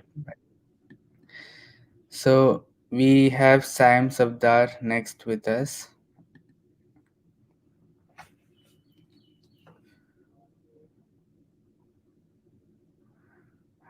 Unmute. We can't hear you, Sam. Can you unmute your mic? Can you hear me Yeah. now? Yeah. Hi, Sam. So, let me introduce him. He is a DevOps engineer and the community manager of CNCF Islamabad. So today he will be talking about understanding the containerizing noise. Over to you, Sam. Thank you very much, and let me know when you can able to share my screen with you, everybody. So let me do that.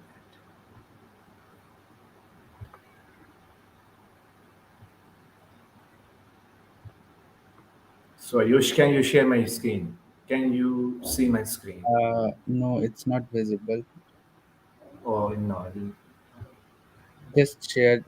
Click on that share button. Yes, yes. Yeah. So what about now? Yeah, it's visible. You can go. Okay, so can I start the session? Yes, you can start it.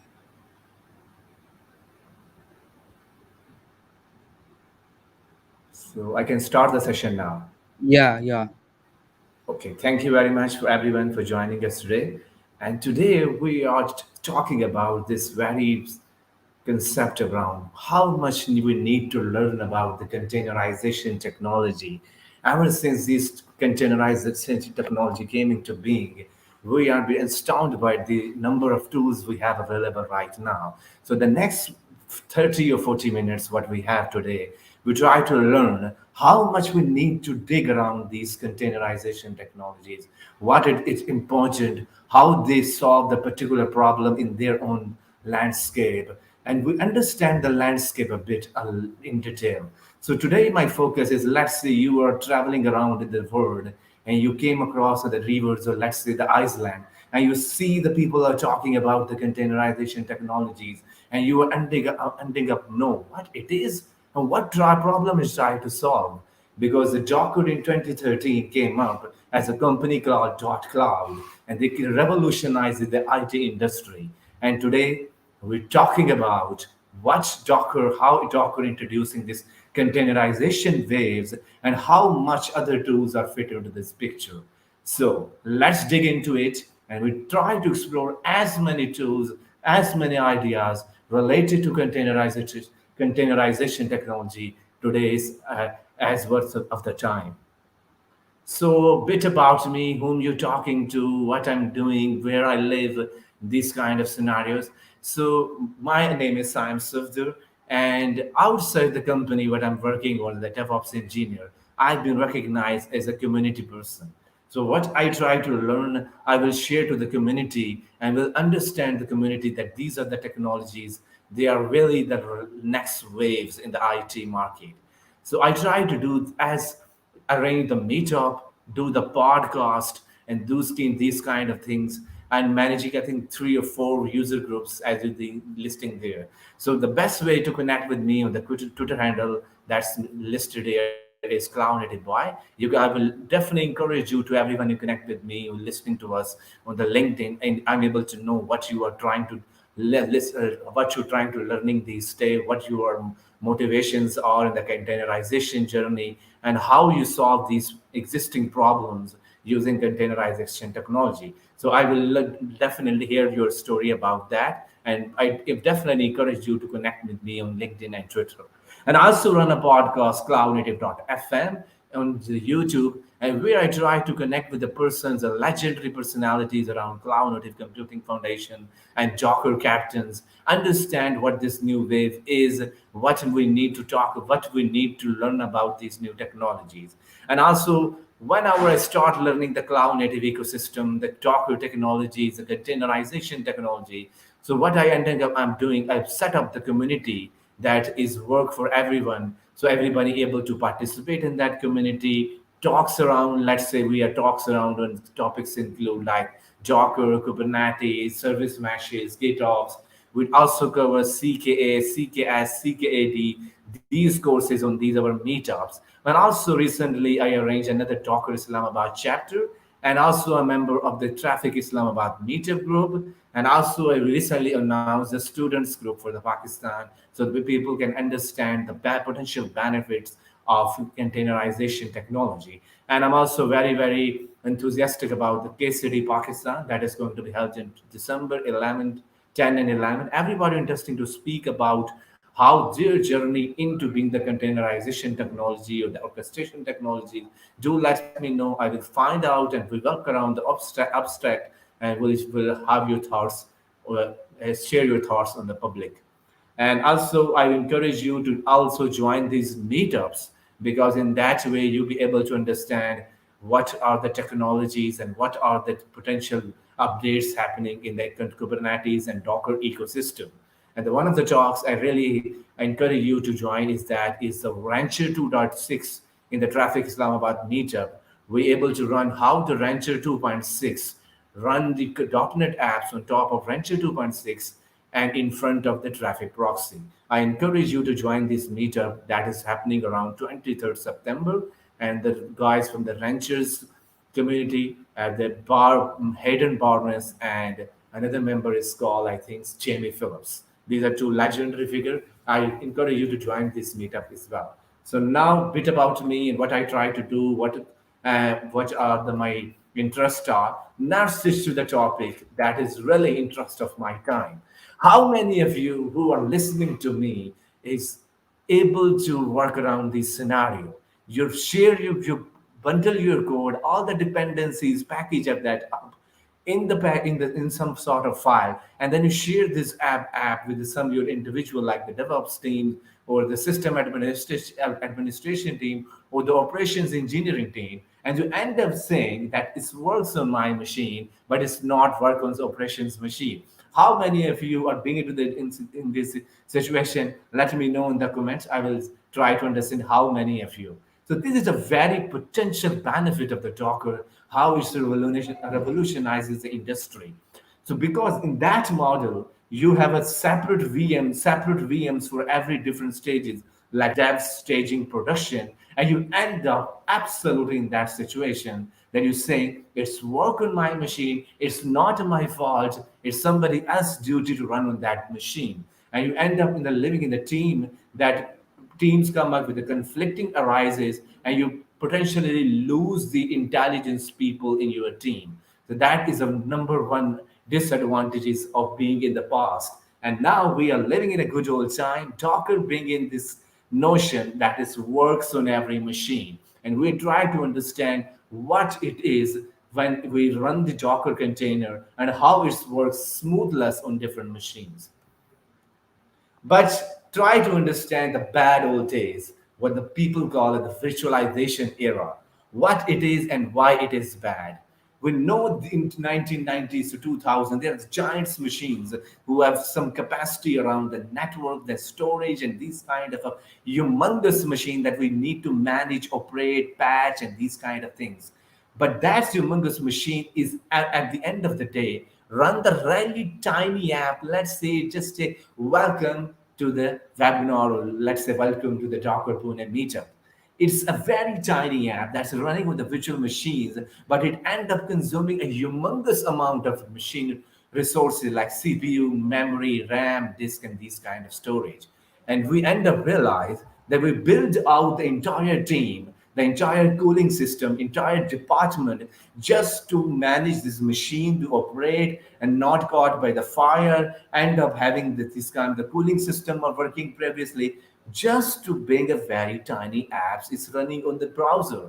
That model is what we call the virtualization.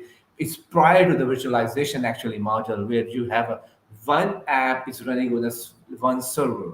You don't have this kind of a notion to run many apps on one server and let's assume the capex and opex cost under your resources, under your controls. So we bring up into the new era that is we call as the being of the virtualization era or the virtualization wave is. And we understand at this point what the virtualization is. We have some kind of capacity of the network, the CPU, the RAM, the storage available on my hard drive. But in order to run many apps on top of that singleton hardware, what we end up doing is we have an operating system installed on top of that hardware, and then then we need a technology that is called the hypervisor.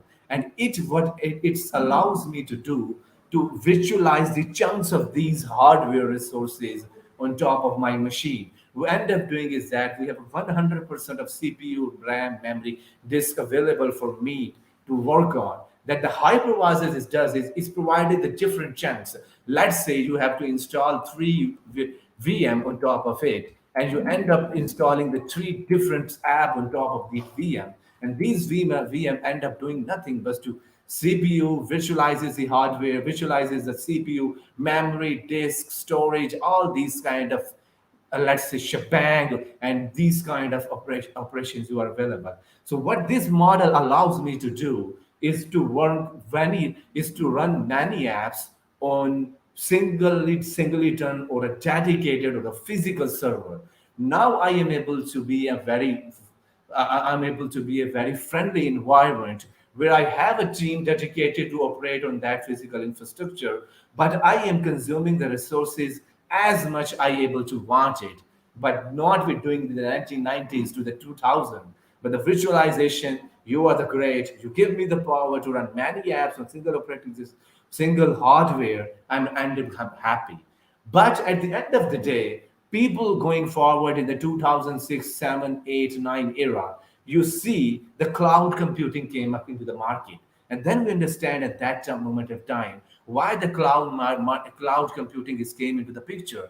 Because we end up in a living in the world where we can run many apps, manage many apps on single infrastructure. And that's why the cloud infrastructure or the cloud era begins. What cloud is managing the VM on behalf of you. And you are ending up just running the app on top of that VM.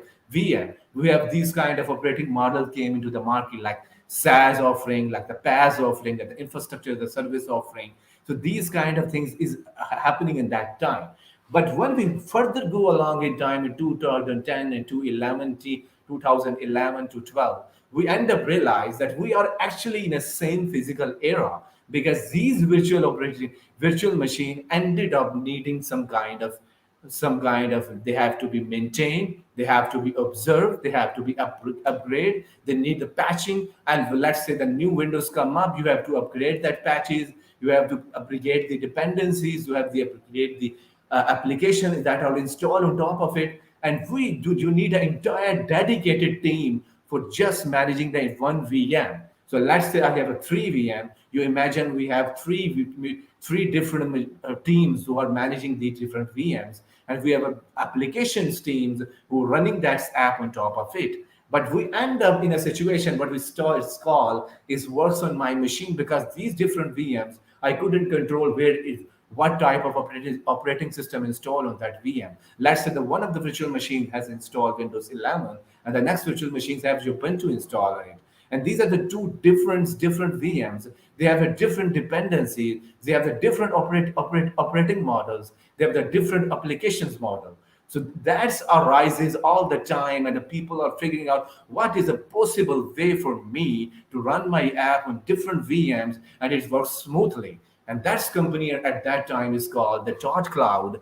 They came up with a unified platform to run many apps on different VMs and it works smoothly. And they build out the orchestration, some kind of layer. And then later on, they open source that layer that is called right now the Docker. So what Docker it does is let's try to compare this kind of notion with a virtual machine. What we to talk about how the operating model is different in virtual machines and how it's different in the Docker world. But we end up realizing in the 2013 era, the Dot Cloud company working on some tools to revolutionize or traditionalize the existing apps on different VMs and end up having a module that they work smoothly on different machines. But that model is how they operate on. They realize they have some built-in technology they have built out. That's called the Docker technology. And then they open source in 2013, and that's rest is the history. So let's compare what the container technology is different, how container technology is different from the VA virtualization technology. So in the virtual machines, what we recap is that we have this physical infrastructure available for me. The network storage, the CPU, the RAM, the disk, all kind of things I needed to store or operate or some kind of computational power needed. It's provided to me by hardware. And then Then I install, let's say, the operating system allow me to run multiple, that providing the carve out the chunks of different hardware resources. Let's say we have three VM installed. I can chunk out 33% of these virtual machines. So I can divide my hardware into three chunks. Three different machines are consuming the same hardware and now running the different apps on top of it. So I carve out different these kind of chunks like CPU, RAM, memory, disk, network storage, these kind of things. And now end up I install another operating system on these VMs and then install apps on top of it. And these objects I have shown is not to clutter the picture. These objects are so many of them, but I just point out these objects that we are interesting about. So then we install an app on top of it. But at the end of the day, the people realize, the kernel engineers, the system administrations engineer, the DevOps team, and the applications team, and these kind of things, they realize that we are consuming, let's say for the one app, we're consuming very good resources, a very good capacity of very good managing the CPU, RAM, memory, and disk. But some other resources, we are using a very tiny bit of hardware. At the end of the day, I have dedicated team who are managing the virtual machines and apps, but these operating systems, they are running also managing the operating system on top of these virtual machines, but the apps they are running on at the end of the day consuming very less CPU, very less RAM, and the capex and opex costs are bloated up a lot. And now let's compare this. How can we overcome this challenge? So can my app uses efficient resources, efficient CPU memory. What it needed CPU is going to be uses a lot of time. So end up we have a capex and opex cost under my control. So let's say now the container era. The first infrastructure layer is exactly the same. We have a network storage, the CPU, the RAM, the disk, and all kind of things available for me. But then we have installed the operating system as in the virtual machines. We have operating system in top of infrastructure layer. But the next layer, that's called the container engine or called some kind of technology. Let's say is some kind of technology who virtualizes the operating system. So that's a little bit of a very huge shift from the traditional VM model. Now, the biggest advantage, the biggest pain point I've solved by this container technology, I don't have to install another operating system on top of an existing operating system. So now this is using the same operating system, plus have the applications, binaries, libraries, all these kind of available for me. Now, because I'm using the same operating system, then I have bundle up all the packages and libraries and apps into that some kind of the container box, and everything reside in it, like say configuration settings, the secrets, everything. So now, in the past, I am virtualizing the hardware. In the present, in the container ecosystem, I am now virtualizing in the operating system. So that's a huge pain point I have to solve. But end up happening is I'm using the efficient resources in the, let's say, the application, because I don't have to install another virtualization technology, and I can run as many apps as I wanted to do in that existing infrastructure. So I can come up. I'm able to carve out or provide the barriers, or let's say the providing the stoppages, and this container, let's say, consuming this person RAM, this person CPU, this person memory, and this CPU, this container can consume this person RAM, this can CPU, and this container can not go beyond what already specified in the Docker file. So end up I achieve some of the very good points in the container technology. First, first I First, I choose the technology. First, I containerize. First, the container technology is give me the flexibility so I can run as many apps on the single operating system. I am removing the management of another upgrading, patching, upgrading, installing the another operating system on top of existing operating system, and then virtualizing that virtualizing the hardware and running another operating system on top of it. So this is a model that shifted the entire industry. Let's say in the virtualization technology, we are bound to managing the virtual machine in order to run the application. But in the containerization technology, we are not bound to installing the another virtualization layer and then installing another VM on top of it and then install the operating system and upgrade. But the containerization technology allows me to carve out the operating system and let's understand what the operating system is built upon on top of it. But the whole point of these two technology is one thing that containerization allowed me. It's give me the one file where I can put everything my app needed, like application, binaries, libraries, secrets, configuration setting. Everything is packaged up in a one single file. And when I ship this file to a DevOps team or the operations team or the system administration team, they can understand from the looking at the blueprint of that profile what my applications are needed and how to bring the system into that desired state. So that's the containerization technology. I hope you get the feeling what most of the people you understand what the virtualization machine, virtual machines, and containers are. But I try to drive this conversation is that how this shifting the technology, how these tools coming up in the market every day, what problem is trying to solve, what orchestration technologies are, how the container networking happen, what are the tools available, what are the container storage network interface does, how what are the different tools available, what are the Git Ops technologies. So I try to give you as much information in this next 20 or 15 minutes so you can grasp around and you can understand this. These are the technologies are existing for the next decade, and you have to be stay focused on these technologies. So end up what the operating system, let's say here we understand in the container technology, we are going to virtualizing the operating system. But in order to virtualizing the operating system, I need two things. One is called the namespaces and one is called the control groups. So let's think about in a very plain perspective what the namespaces and control groups are does. So what it does is, let's say we try to install another, uh, uh, try to understand is that the one machine we have a Linux operating system installed, then we have an app that say the ugly face every time you see it, and it's using a lot of less CPU and RAM and CPU. But what we try to do is we provide a barrier to this container that this container is not going to that much of memory and that much of CPU. How could do that? How could I do these kind of things? So let's say it's using the ports and network volumes, the storage volume, and these kind of things, the CPU, the RAM, and memory. And now we end up knowing that containers are nothing but isolated and restricted boxes to running the processes.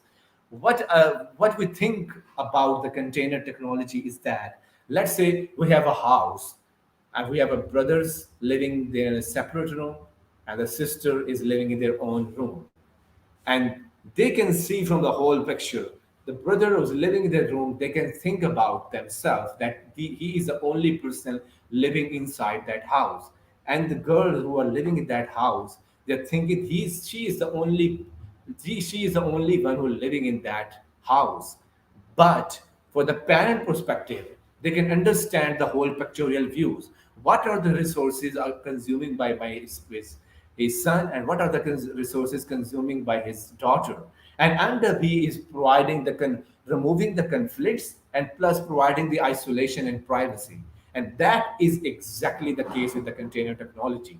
What containerization does is they provide the isolated, restricted processes, and these processes not going to be able to see what happening inside that machine, what are the operating system or processes are running there. They can only see the processes they initiated. In the end of the day, allows me to do it remove the conflicts of the apps and providing the isolation with the that's app. That's number one goal of the virtualization. That's number one requirement of virtualizing the operating system. And another is, let's zoom into the a bit on the containers and the namespaces and control part of it. We know that the container processes is as resided. They have they have their own process IDs. They have some kind of network. They have a file system mounting. They have an inter-process communication. They have a user groups. They have some other kind of construct available. But we end up going to be things about these are the things I need to virtualizing in the operating system. These are the things I need to virtualize is inside the container. And the container essentially what it does is virtualizing these process IDs, networks, ports, mapping, volume, interprocess communications. And what they does is then sees what the process is running inside the container, but they don't see what are the processes running inside that machine, the operating system that's are the processes running. But the process of the underlying operating system is realizing that these are the processes are running in that machine, and the container are running these kind of processes, and I want to provide them kind of isolation and privacy to these processes. But these processes don't able to see the other processes, and that's end up removing the conflict and isolation. So that's what we achieve from the containerization, the namespaces and the control group. So let's rewind what we already discussed at this point. We started from the era of 1990s, and we think about this problem of running only one app on one operating system. And then we see that virtualization technology came into the picture, what it providing us the flexibility to run more than one app in single hardware device, single dedicated hardware layer. What it does. Then we, after running a smooth era of, let's say, the virtualization technology paved the way for the cloud computing and these kind of construct. They're providing the cloud computing came into the picture, and they are managing the virtual machines, they're managing storage devices, they are managing the volume, the database, and these kind of construct. And we end up of just installing the application on top of it. And these systems are engineers and the kernel engineers and the system administration engineer, operations team, and the application team end up realizing that some of the virtual machines that we are managing consuming very less amount of CPU and RAM. And that is a very pain point, because you have to pay for these virtual machine, and you want these machine to be efficiently consume the resources underneath them. And then we see the next wave coming up, and the dot cloud and the team at dot cloud build on some kind of a technology, so they can run the many apps on different machines, and they have a smoothing transition between different machines. And then they build out their own technology and open source that technology, and that technology is now we say now we run around by the Docker technology. And what the Docker does is unlike the virtual machines that are virtualizing the hardware, it's virtualizing the operating system. And now we understanding the virtual operating system is actually the process ID, network namespaces, file mouse, interprocess communication, user group, and these kind of things. And once we have a isolation between the processes, and then we have a control group which sees that this process cannot consume about, not go beyond this person consuming the CPU, RAM, and disk available for them. So this is another construct. So we have end up, what I try to drive home from this whole conversation is, we started from the one app to one server model. We end up one app to many, one server to many app model, thanks to the virtual VM. Then we realize we end up having the same issues that we have the past. And now the container technology is end up doing is providing the containerization box for every app. What my app need is in a single box, plus how it's run in the operating system is run in it's run in a way that it's have providing the isolation and privacy to these processes, okay, and plus is providing the control groups mechanism so that these processes not go beyond these kind of consuming memory. And I'm happy because I'm able to achieve one good thing, because what I'm able to achieve by constructing the whole drawing these diagrams is now I can run more than one app in a single operating system and providing a smoothness experience to these containers, so they can ship from one machine to different machines, and it providing the blueprint to the development and operations team that what the Docker file is written inside there. It's end up applying the model on that machine. So I'm happy, my team's happy, and we able to construct that. But now That's the whole point we address up to this point. The containerized isolated processes and control groups. Window have some kind of job objects, but actually they have the same things they are doing the operating system. They are visualizing the different operating system, and these operating system have some kind of construct that's called namespaces and control group. So this is the whole our view of, let's say if somebody asks you in the future how containerization technology is different with the virtual machines, you can able to, I hope you can able to answer this question, how these technologies are different from each other, what their potential benefit are, what their gains or losses are. And if somebody asks what are, if we I try to zoom into the container, what I try to see, and you able to ask, I hope you able to in future ask anybody, container are nothing, just a restricted processes, and these restricted processes are the isolated and restricted area where different containers not able to see each other. And but the where it's running, on which operating system it's running, if the operating system underneath needs, what are the processes running inside that. So that's the whole pictorial view of. But now let's drive that conversation to understand the architecture, and there are some historical views around this. It's a wonderful. I think in 20, if you are living in the 2020 and 2021, you see there is a huge shift in the Docker ecosystem and how these things are happening. So if you realize, don't understand the architecture is a point of view as the architecture, but I try to convince you how containerd is dissolved into its own operating system, its own open source project, how what the shim, where the shim lands right now, what the run c does, and where to find run c, what is the open container initiative processes are does. So understand the architecture will give you the wonderful overview of how Docker is running the container and how different technologies came into being after understanding after understanding the architecture overview of Docker. So when you run the Docker, what you done from the CLI is you provide a HTTP request to the daemon that I need to run this kind of container, let's say the Nginx or the Redis or the Postgres or the MySQL or any kind of container. What the daemon does is providing the request to the container D, and it's a gRPC protocol is happening, and you see the gRPC is gaining a lot of popularity, and that's the topic of another discussion. Hopefully we can dive in the future what gRPC is does. So it's using the gRPC protocol with the containerd, but at the end of the day, its containerd is not responsible for the hooking up the container. It's a job of the shim. But then we see the shim is not going to be running the container. This is another process involved in that shim to the container creation, and that's called the run C. So we understand the Docker is a package up with the one binary and have a tons of things inside them. There are so many things inside that they have a container D, the shim, the run C, and these kind of stuff. And this kind of stuff is Kubernetes is not liking about.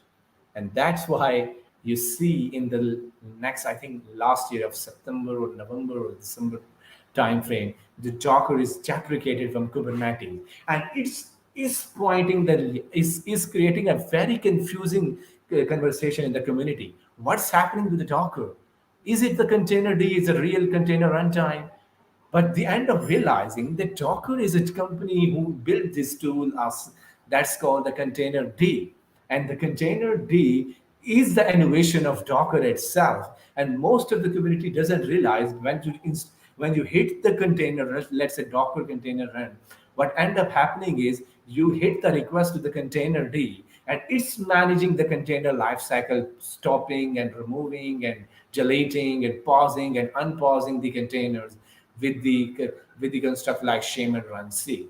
So we see from the Docker community and the Kubernetes community is not liking this kind of humongous binary that's have everything integrated inside them. They have a container D, shim, run C. They have so many things, and they're not liking that process. So what we end up seeing in the Kubernetes community is now using the container D model.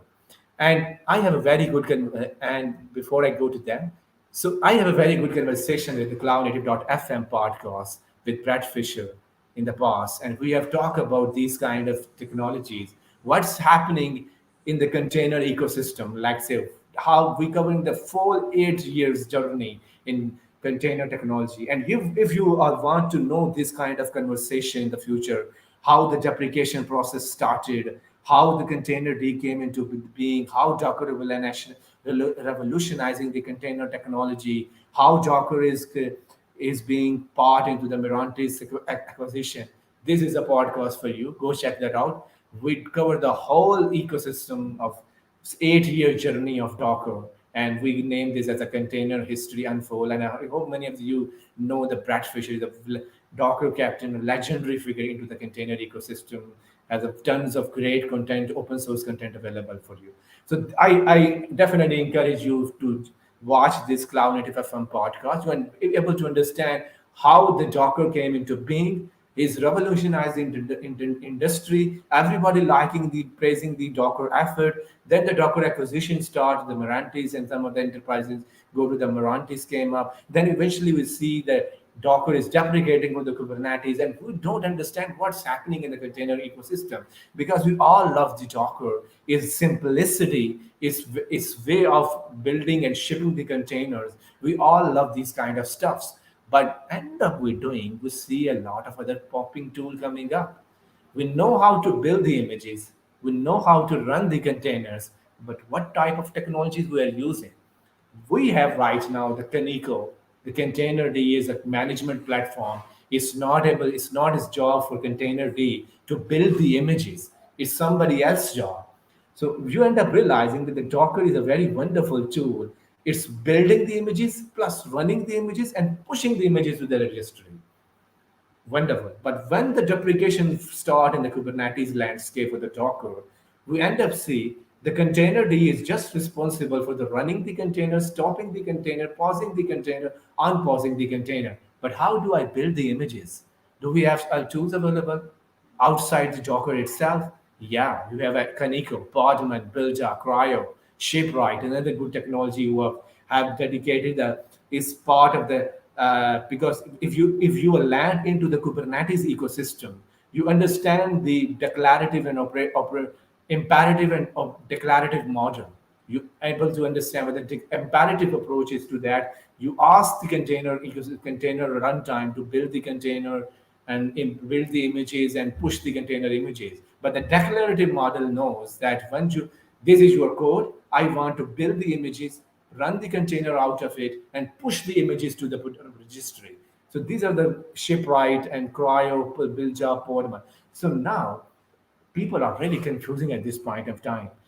What are the technologies I'm able to use in able to moving go forward? Do I able to use Kaneko or Containerd or the Podman or Builder? Because Docker is a wonderful tool who build the images, pushing the container images to Docker Hub and running the containers living in the same tool. And in that 2013 era, many of the people realizing Docker is a one tool, one shop for doing all of things, like pushing the images, building the images, running the containers, and also orchestrating the containers. But once the containers Kubernetes came into being and Docker is there are some things happening and industry most of the industry don't like about they want Docker to be a Docker Swarm came up and these kind of things. So when you see these kind of tools, actually you confuse yourself. What are the things I need to understand? Is I need to understand the whole how the Kaneko builds, how Kaneko builds images compared to the Docker. I'm do able to understand how the build the images compared to the Docker, how cryo and container compare to themselves, what shipwright is, because we have another conversation that start in the Kubernetes ecosystem, is that we need to able to understand that we build the images in the Kubernetes and running the container in a Kubernetes way, the declarative and operating model. And most of these people, you know what the declarative and or imperative model is, and that's what tool is called shipwright. So I can phrase out this few things about what I learned from the Kaneko and the container day is the Kaneko is a Google technology to build the images in a very efficient way. It's an executor. It's compared to the Docker, but it's end up doing the optimization. You can not the run the container. When you build the images, is have some kind of rootless. You cannot run as a root container, and these are the extra features built in the Kaneko. The container D is a basically is allow you to run the container life cycles, pausing, unpausing, running, and deleting the containers. Then we have a builder. Builder is actually it's inherited from the it's a Red Hat's kind of technology you build out, and they learn from the Docker experience how Docker run the images and what are the problems it's trying to solve, and trying to solve the problem. What is missing in that Docker? So build this separate out because you know the Docker is a huge binary who has everything inside it. So build the Red Hat company. They carve out the functionality of Docker image building, and they build their own tool, and they have some kind of all kind of technology. Then we Cryo, container, the shipwreck. So what the whole conversation is, you have to understand the whole container ecosystem, how Docker fit into the picture, how Kanigo fit into the picture, what container D is, and a part of these technology, Docker is an innovators of these technologies that we are seeing popping up every day, the container scanning tools, the image registries, and these kind of tools. So what I try to drive home is take a look at these technologies, try to convince yourself what it is fit for. And if you've been to the Kubernetes ecosystem, you have to realize the container flexibility is how container is building images. So I hope you go to this podcast and you'll be able to understand because most of the thing I love to hear talk about in this short amount of time because my for whole time of this 20 to 30 minutes I able to understand is what the importance of container technologies are and where to find the knowledge around these technologies. So you're able to after these sessions and you're able to know about these technology and go explore on behalf of your own and go up search on your own free time what these technologies are. So I encourage you to go that podcast as well. And also in the Cloud Native FM, we have covered 24 podcasts on these technologies around how these technologies are different or compared to each other with these different technologies. I hope you watch it and hope you like it. So now that we came into being in the containerization ecosystem, we understand the different potential benefits it's bringing to the table. But before the containerization, we knew the VM came into the being. And if you're living in the 2000 to 2004 era, you see the Linux are popping up, like Fedora, SUSE, OpenSUSE, Ubuntu. These kind of tools are popping up every day. Every day, new Linux distribution came into being. And you understand by that time why it's happening because now we need some kind of existing operating system. Because in the prior model, we have just one operating system installed, we're good to go, we run one app on top of it. But when the virtualization came into being, now we run we run many apps on single operating systems or single hardware or and then hardware virtualizes and virtual machines need some kind of another operating system. And then we see the tools are popping up like Linux distribution are bloating in the market every day. You see in the 2000 to 2005 new distribution came up, very hot market is out there. And in terms of that Linux distribution came up, you see there are some kind of tooling available for the VMwares.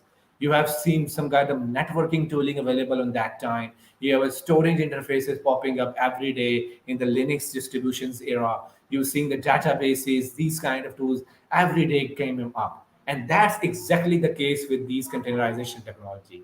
When you go into the market, you see the orchestrator coming up, the Kubernetes, Docker Swarm. I love about it.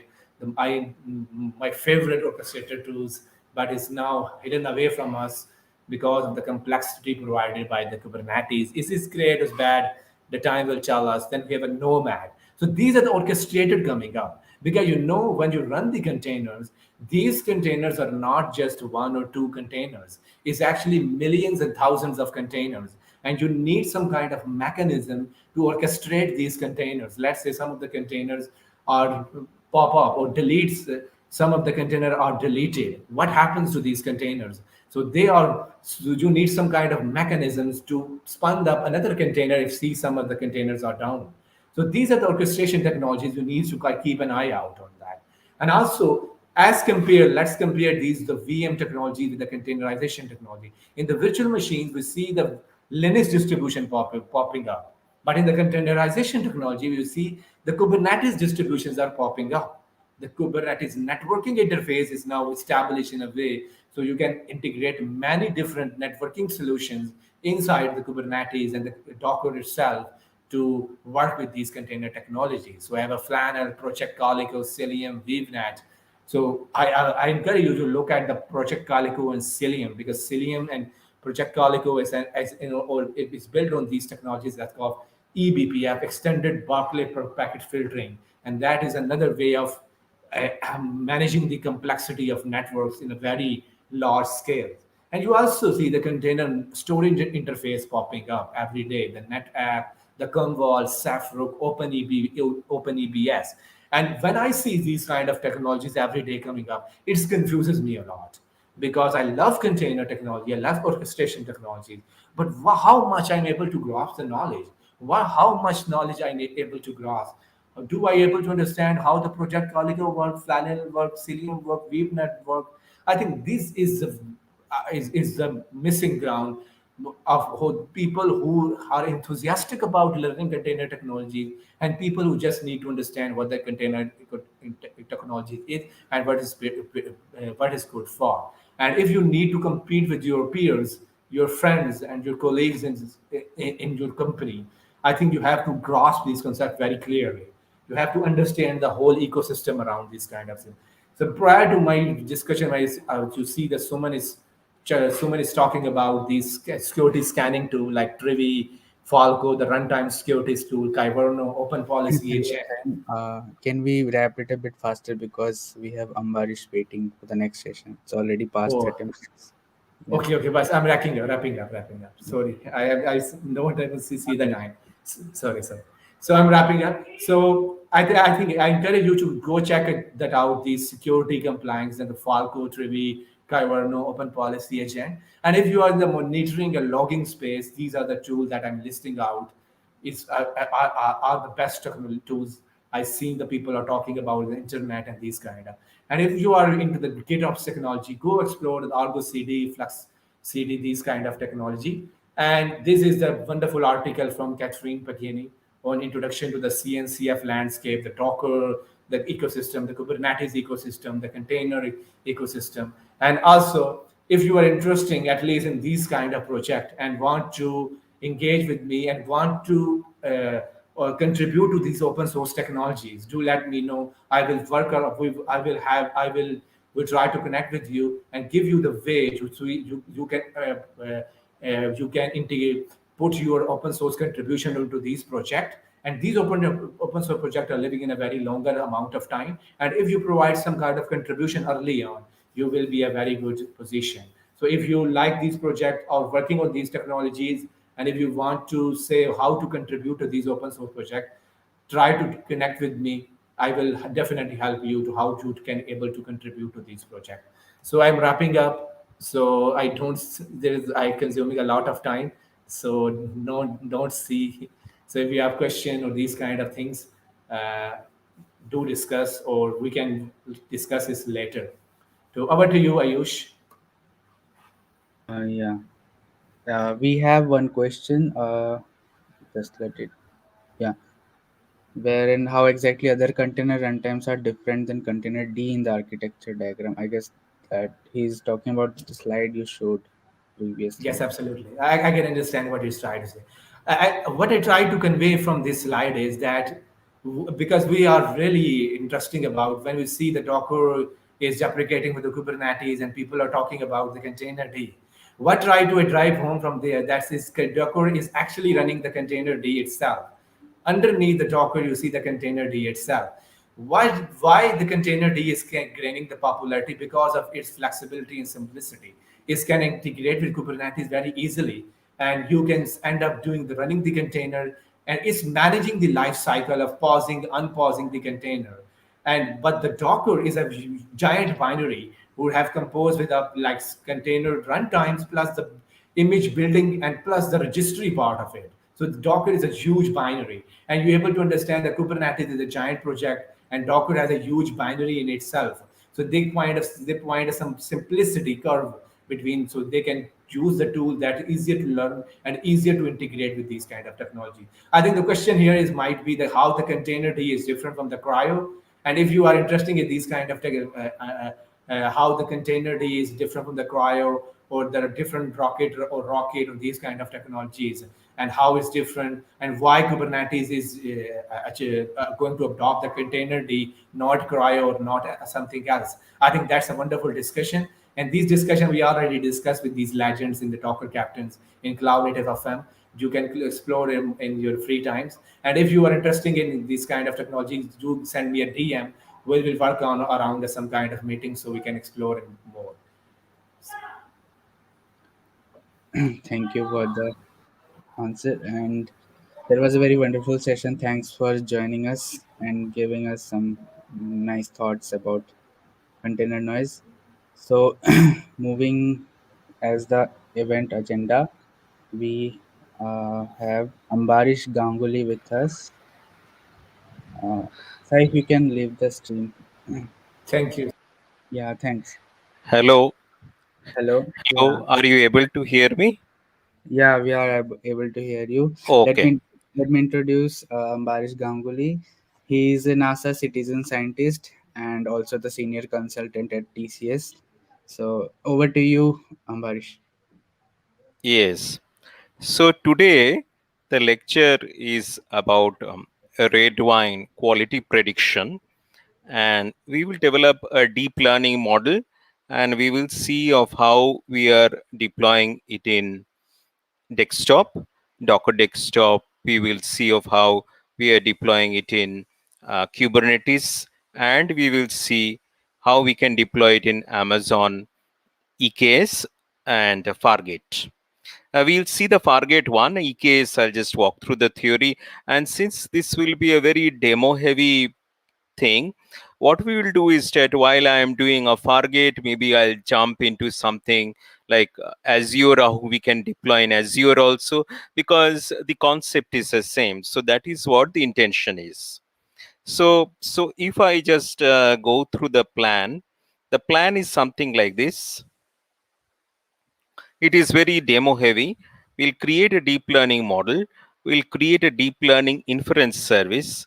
We'll create a Streamlit UI, create a Docker image, verify in local that the Docker image is running successfully.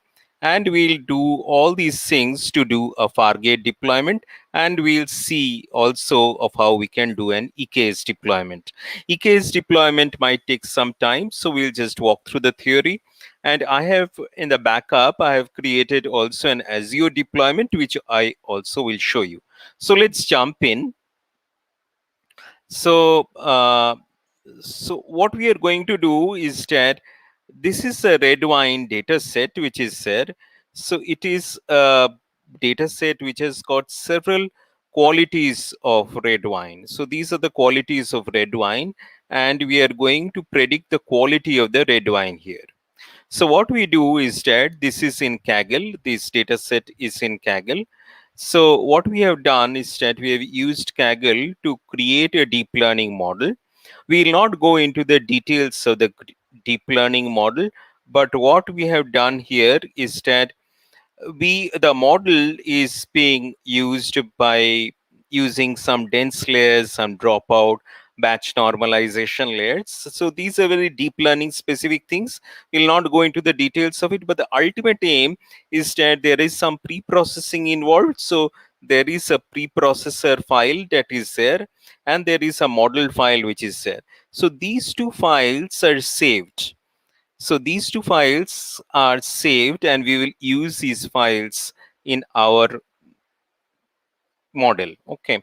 So these are my model files. So what would happen is that, say suppose I have this kind of a data set. I will pass this data set till for fixed acidity, volatile acidity, and all these things to sulfates, and we will predict this thing. So now what we do is that we create a service. So how we create a service? So the service is created. So let me just close all these things.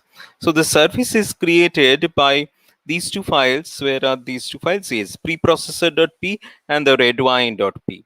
So these two files are there, and then we create a Docker file. So in the Docker file, what we are doing is that we are getting from Python Slim Buster. So this is a Debian image. We copy the contents of the file and we do a pip install of requirements.txt. So the requirements.txt, that is having all these dependencies, the pandas, sklearn, and the Flask and the TensorFlow.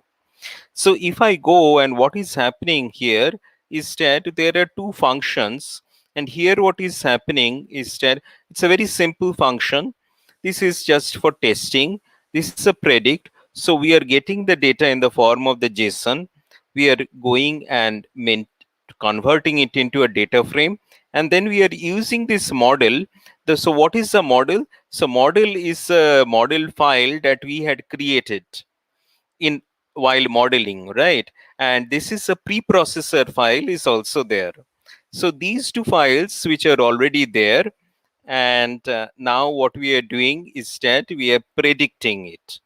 So we are using the preprocessor as well as the model files. So here we are loading it. So this is how it is being loaded, and we are using it to get the prediction. So this is all done. So this is a Flask service. And then what we do is that we there is also a Streamlit UI. So Streamlit is a very nice way in which we can, what should I say, create an UI very easily. Okay. So this is the Flask app. And then what we do, since we have the Docker file, we create a Docker image out of it. So how are we doing the Docker image? So this might take some time. So what we have done is that we have created the Docker image by docker build -t redwine flux dot. Okay, so this has already been created. So what we do is that we can run the Docker here. So I will just run it here.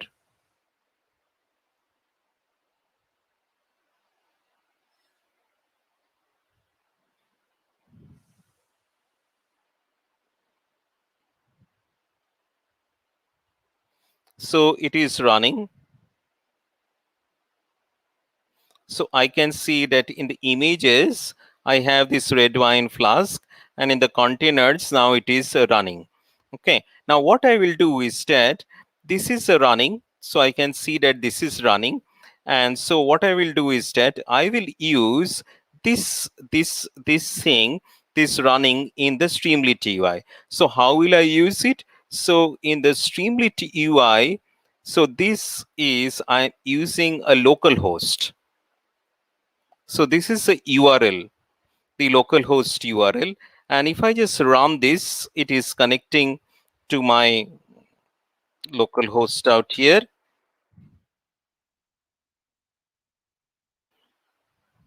So let it run. So this is running. So I am running it by means of the Docker. Okay. So here it is using the Docker container, and I'm using it. So if I just use it, so it is giving me a predicted wine quality. So if I make it, say, suppose some other value.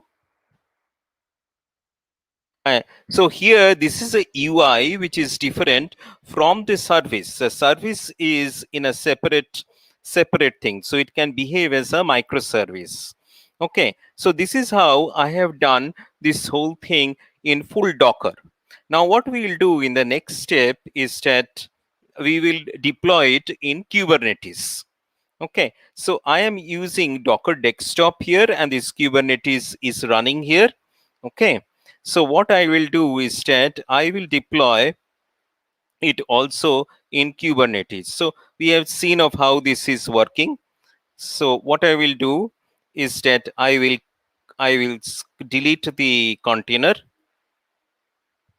and I will use now in Kubernetes. Before that, I will just see if there are any questions still now. Okay. Okay, that's fine. no questions till now. Okay, what I will do is that do I will now do in Kubernetes. So Kubernetes, what we have to do is that we have to create a YML file in Kubernetes. So before that, what we do is that we push this image to Docker Hub. So I have already pushed this image to Docker Hub. So how did I push it? So I have tagged the Redwine Flux latest to Ambarish G / Redwine Flux V1, and I have pushed it to my Docker Hub. So if I go here, if I go to Docker Hub,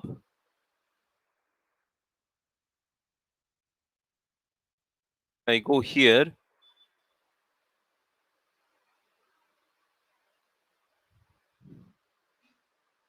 I can see that this has been pushed. So how did I push it? I have pushed it before. It is a good large file. So I have tagged the Redwine Flux latest, and then I have pushed it here. So this is with me. And then what I do is that I create a YML file. So how did I create the YML file? So this is my YML file in Kubernetes. So it has got two components, a service and a deployment section. So in the service section, what is there is that there is the name, which is a deployment. Then there is the replicas, which is a number of replicas that is there. And these are the number of things. And where it is referring to, it is referring to this image out here. And we are running in 5000 port. So this is the thing that is there. So this is the deployment, and it is referring to this image, which is referring to this Ambarish G / Redwine Flux V1. So once you have this deployment, and then I deploy a service also, that is a load balancer service. So here also, what I will do is that I will deploy uh, the image in the Kubernetes cluster, in the local Kubernetes cluster. So I have a local Kubernetes cluster running out here. So I will deploy it here. So how will I deploy it? I will do a kubectl. So I will do this kubectl apply -f redwine local.yml. Just to be sure, I have no containers running right now because I have deleted. So I will go down here and see what is, we'll just make the use context as the Docker desktop. So I've switched out here. So here it is. And then what I will do is that I will do a kubectl apply -f redwine local.yml. So what it does is that it is deploying it into the local cluster. So once it has deployed into the local cluster, we can see kubectl get pods. So these are the pods which are running. Since we have made that there is one second, there is, where is it? There is 3 replicas. You will have three things over here. So this is running out here. Okay. And now what we are doing is that we can get the service kubectl get service. So here the external UI is localhost, so it's still as localhost. But since we have changed from the Docker to the Kubernetes, I'm stopping the Streamlit UI and rerunning it. So what is happening is that the service layer is different and the UI is different. So now I am running it through the Kubernetes cluster. So it is referring to the Kubernetes service here. Same thing, it is, let's hope that it is. It works fine. So here is a thing. So this completes what we have learned is that we have deployed it in Docker. We have deployed it in the local Kubernetes cluster, and we have seen that it is working very fine. Next step, what we will do is that we will deploy into AWS Fargate. So AWS Fargate is a very easy way in which you can deploy the containers. So we will see that. And while we are doing the AWS Fargate one, we will see the same technique, different commands, but the same concept we can apply to Azure. So in this session, what we will do is that we will see how basic understanding of Docker's images can help us to have a multi-cloud deployment in a very easy way. So let's go on and see how we can do it in AWS. Before that, I will pause and see if there are any questions. Okay, no questions till now, so that's fine. So I will go ahead and go into the AWS ECS containers. So this is the thing. So I am in a Amazon Container Service, but before we go into the Amazon Container Service, what we will do is that we'll have to push this image into the ECR. ECR, like Docker Hub, it is also a repository in which we can push the images. So what we do here is that if I go into the AWS steps, we create a repository in ECR. We get the login and the password. We tag the red wine flask lattice in our machine into the account name DKR ECR in the US East 1, that is the region, and we are tagging it, and then we are pushing it into there. So I have done all these things, and I will show you what is the output here. It is in the ECR. So if I go to the ECR out here, and if I go into another window out here, so ECR,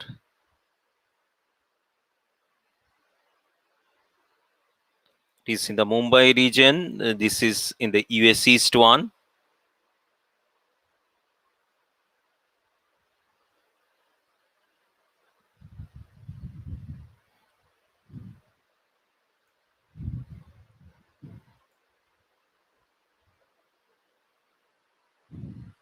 Yes. So in the US East 1, I have pushed this repository is here, the red wine repo, and the image tag is V1. So this is all done, and this is done through this procedure. We create the repository, we get the login ID password, we tag the image that is down here with the account name. This is my account name, and we tag it down here, and then we push it. So all this is done. So the image is already there in AWS ECR. Now what we will do is that we will create a Fargate service from here. So how do we create the Fargate service? We go into ECS, and let me just make this Virginia.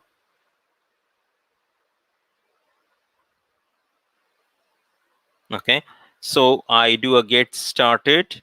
So here what we do is that there is a container definition. So we choose an image for your container below to get started quickly, or define the container image to use. So this is my container. I have already got the container. So let me name it as red wine. The image is the repository URL / the image tag. So this is the one, the repository URLs with the tag. So this is the one. I will replace it here.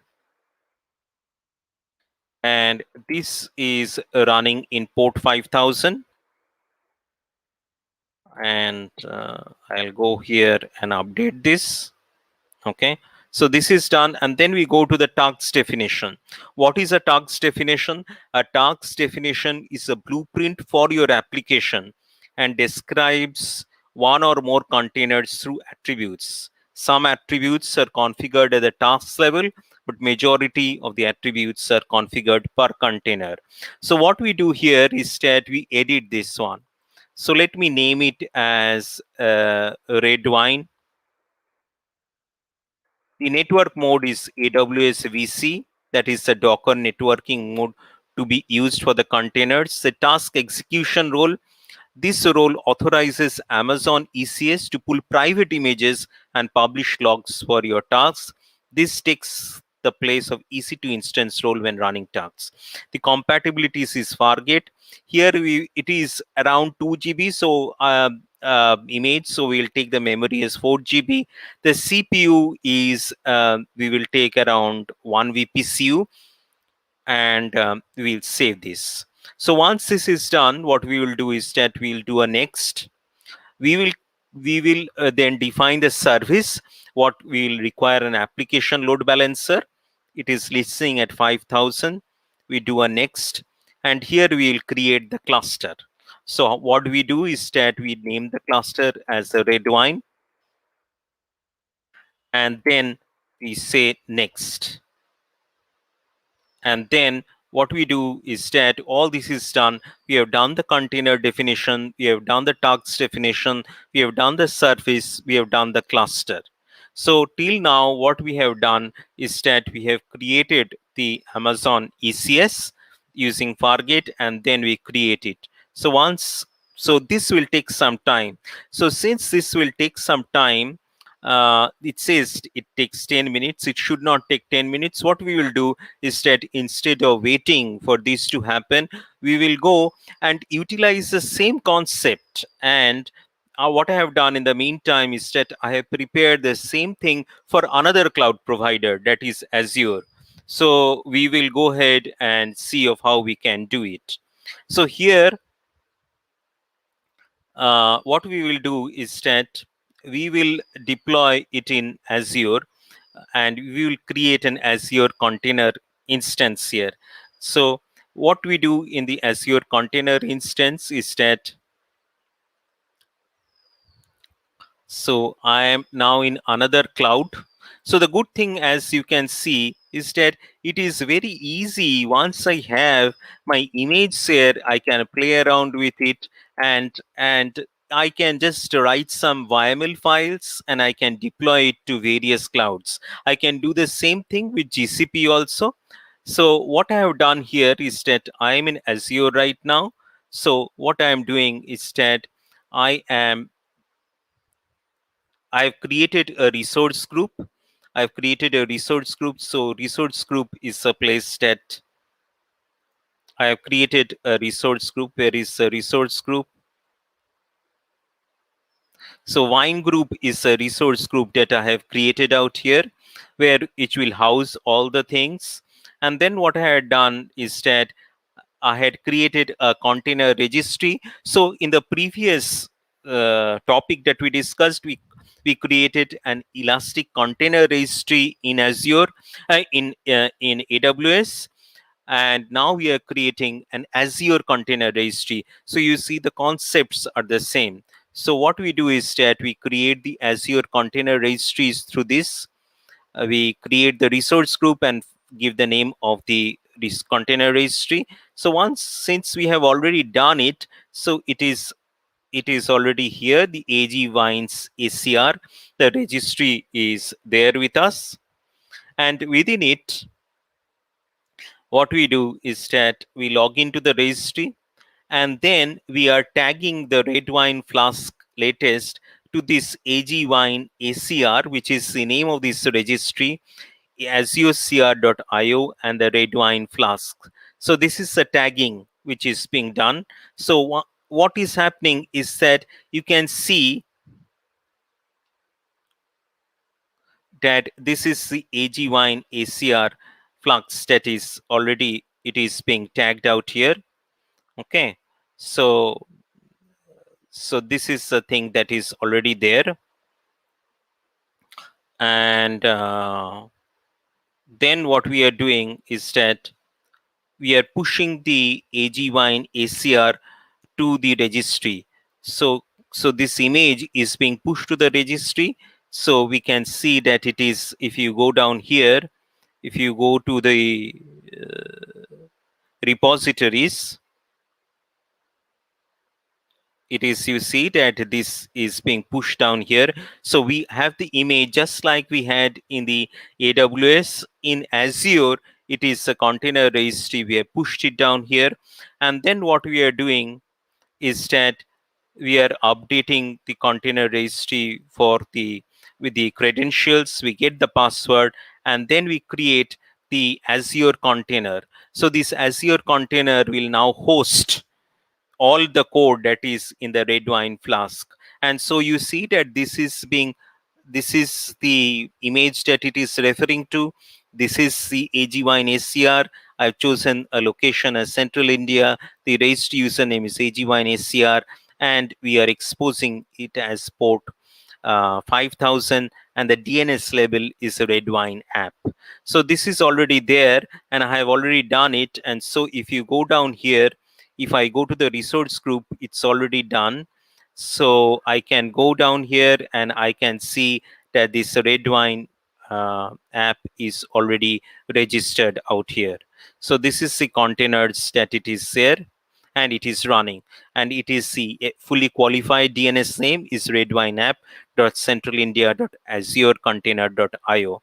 So this is already there. So what I can do is that now it is not running in my local Kubernetes cluster, it is now running in Azure. Okay, so what we will do is that, so as to avoid any confusion, so as to use this, first what we will do is that we will delete all the pods that is already there, delete deployment, wine deploy,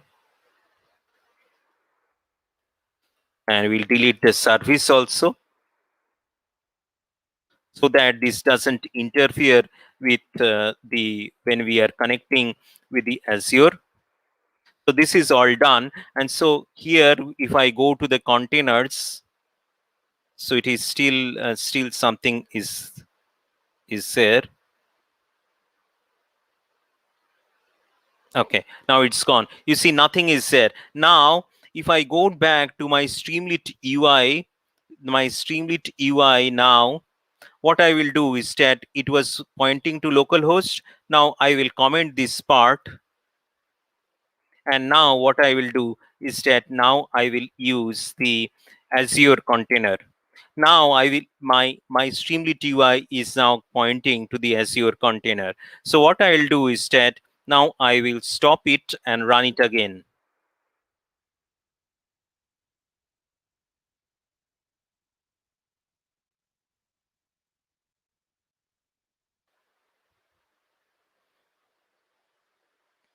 Okay, so let it come back.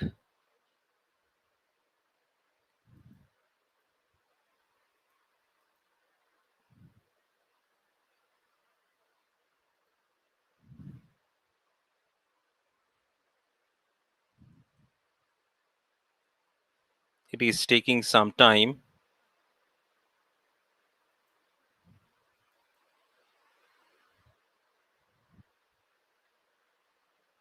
Okay, so let me just go and see whether it is running fine or not. So localhost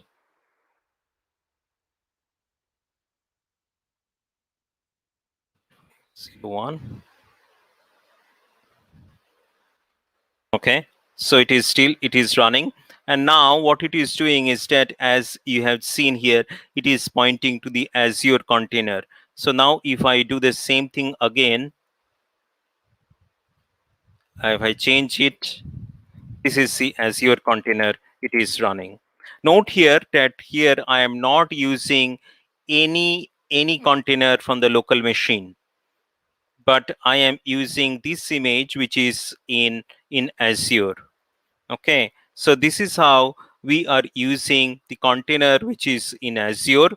So this completes the Azure container part. What we will do is that we'll go back, and then what we will do is that we will also deploy it in Kubernetes, Azure Kubernetes server. So what I have done in the meantime is that I have deployed it in Azure Kubernetes cluster AKS. So this same thing. So AKS steps, what we have done is that I have created a Wine AKS cluster, and then I've got the credentials, and then I have gone this. So so what let us see that in the Azure Kubernetes cluster.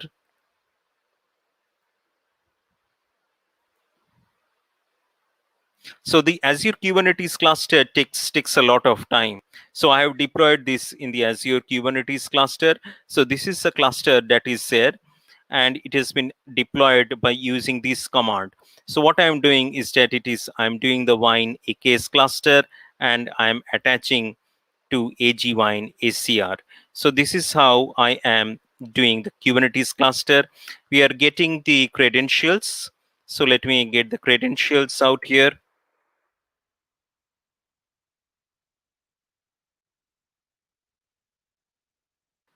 Okay, so since we are changing the context of the Kubernetes cluster, I just want to make sure whether I'm in the right cluster or not. So just I have this command kubectl config.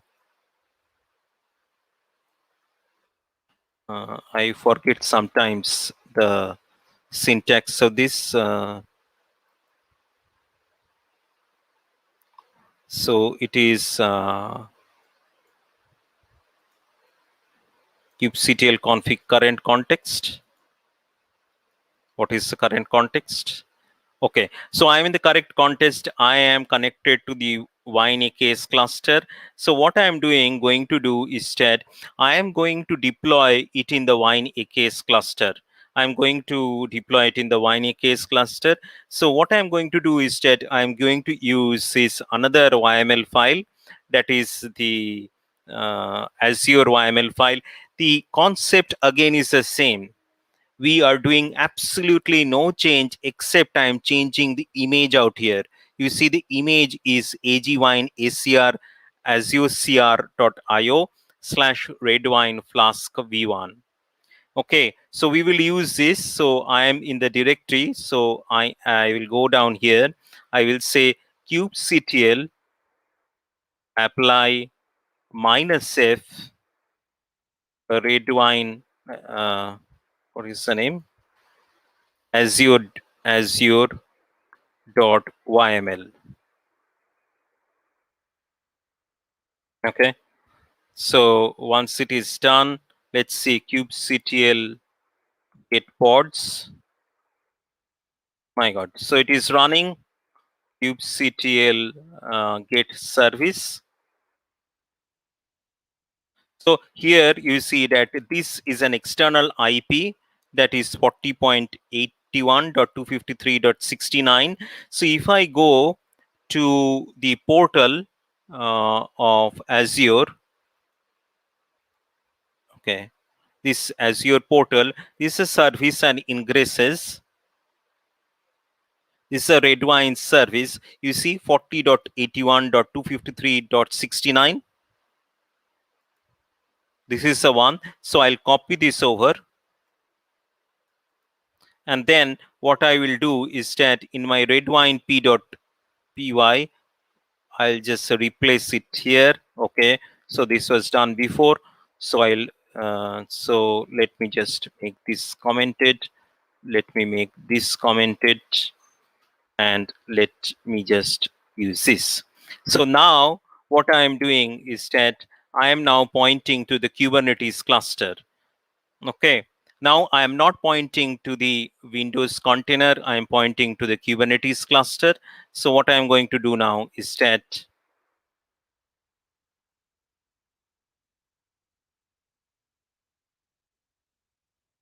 let me just run it again.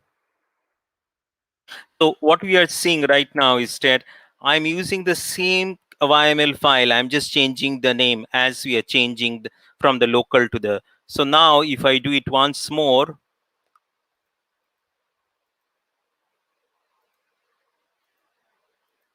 remove. So note containers, there is nothing here. I'm not running from here. I'll go here and I will say localhost 8501. And also you see, let's hope, yes, it's running fine. So this is a Kubernetes cluster. I think we might have forgotten about our ECS Fargate. It was deployed. Let's see whether it is deployed or not. fantastic, it's deployed. So now what we are going to do, the ECS one was deployed, it took some time. So if I go and see the service, and if I say that this is a service which is running, fantastic, it is running. And here also, this is the public IP which is there. And now I will go ahead and use the Fargate UI. So the Fargate UI is this. I'll replace it here. I will comment out this, and that's it. And now what I will do is that I'm now going to use the Fargate service. So you see, the concept, the basic concept is build the container image, create the YML file, deploy it in various clouds. You can deploy it in local, you can deploy it in Kubernetes, in AKS, you can do it in EKS, we'll show in EKS also, but you are now deploying it in ECS Fargate. So Fargate, this is a URL and I'm exposing 5000, it's all done. So the same thing, what I will do here is that I will again break, remove, and since, so I will just try to do this.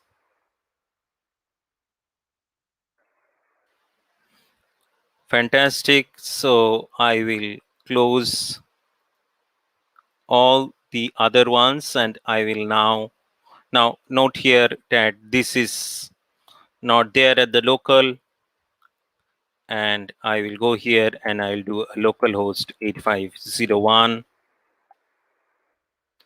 and you see it is working fine with Fargate also. So more or less, so you have seen Fargate, you have seen local Docker, local Kubernetes, Azure container, Azure Kubernetes, you have seen Fargate. I will not do the EKS hands-on, but I'll show you it is the same. So if I go to my AWS steps, it is the same. Only thing is that you might have to do some load balancer thing. Here we'll create the EKS CTL using the cluster. It takes some time, and then we make sure that it is associated with that cluster. We name the, I've made it AG cluster 2. You can make it Redwine also. And then what we do is that after it is done, we can do the EKS YML, and the difference is that we are replacing it with our ECR image, the image that is in the ECR. It is the same thing. So more or less, this completes the whole thing. So the summary that I am going to tell you is that once you get your image correct with your Docker file, you can create your YML file, you can deploy it anywhere. You can deploy it to Azure, you can deploy it to AWS, you can deploy it to GKE also. So overall, this is a thing. I'll just go on and see if there are any questions. No questions till now.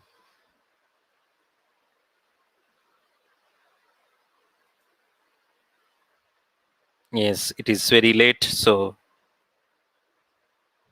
people might have left, most of you.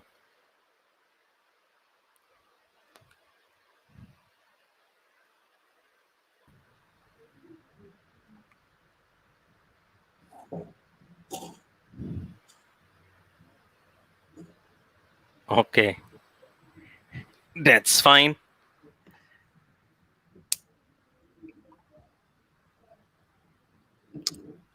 You can stop sharing if you're done with the Yes, presentation. yes, yes, yes, yes. Okay, we can wait for 1 minute for the Hmm. questions. Yes, we can wait for 1 minute for the questions.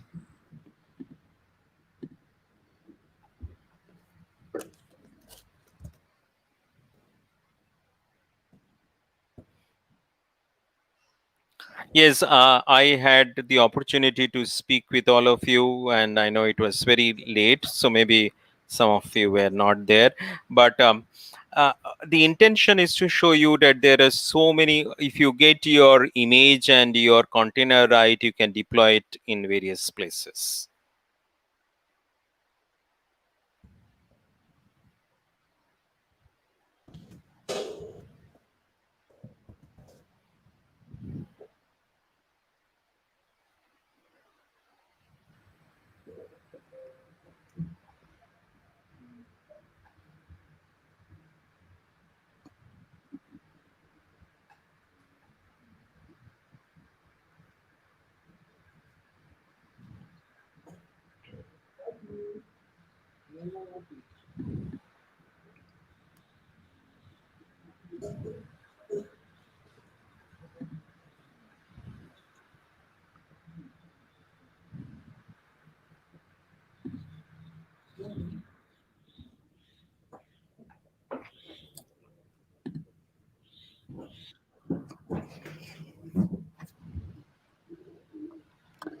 I guess we don't have questions anymore, so we can wrap this session.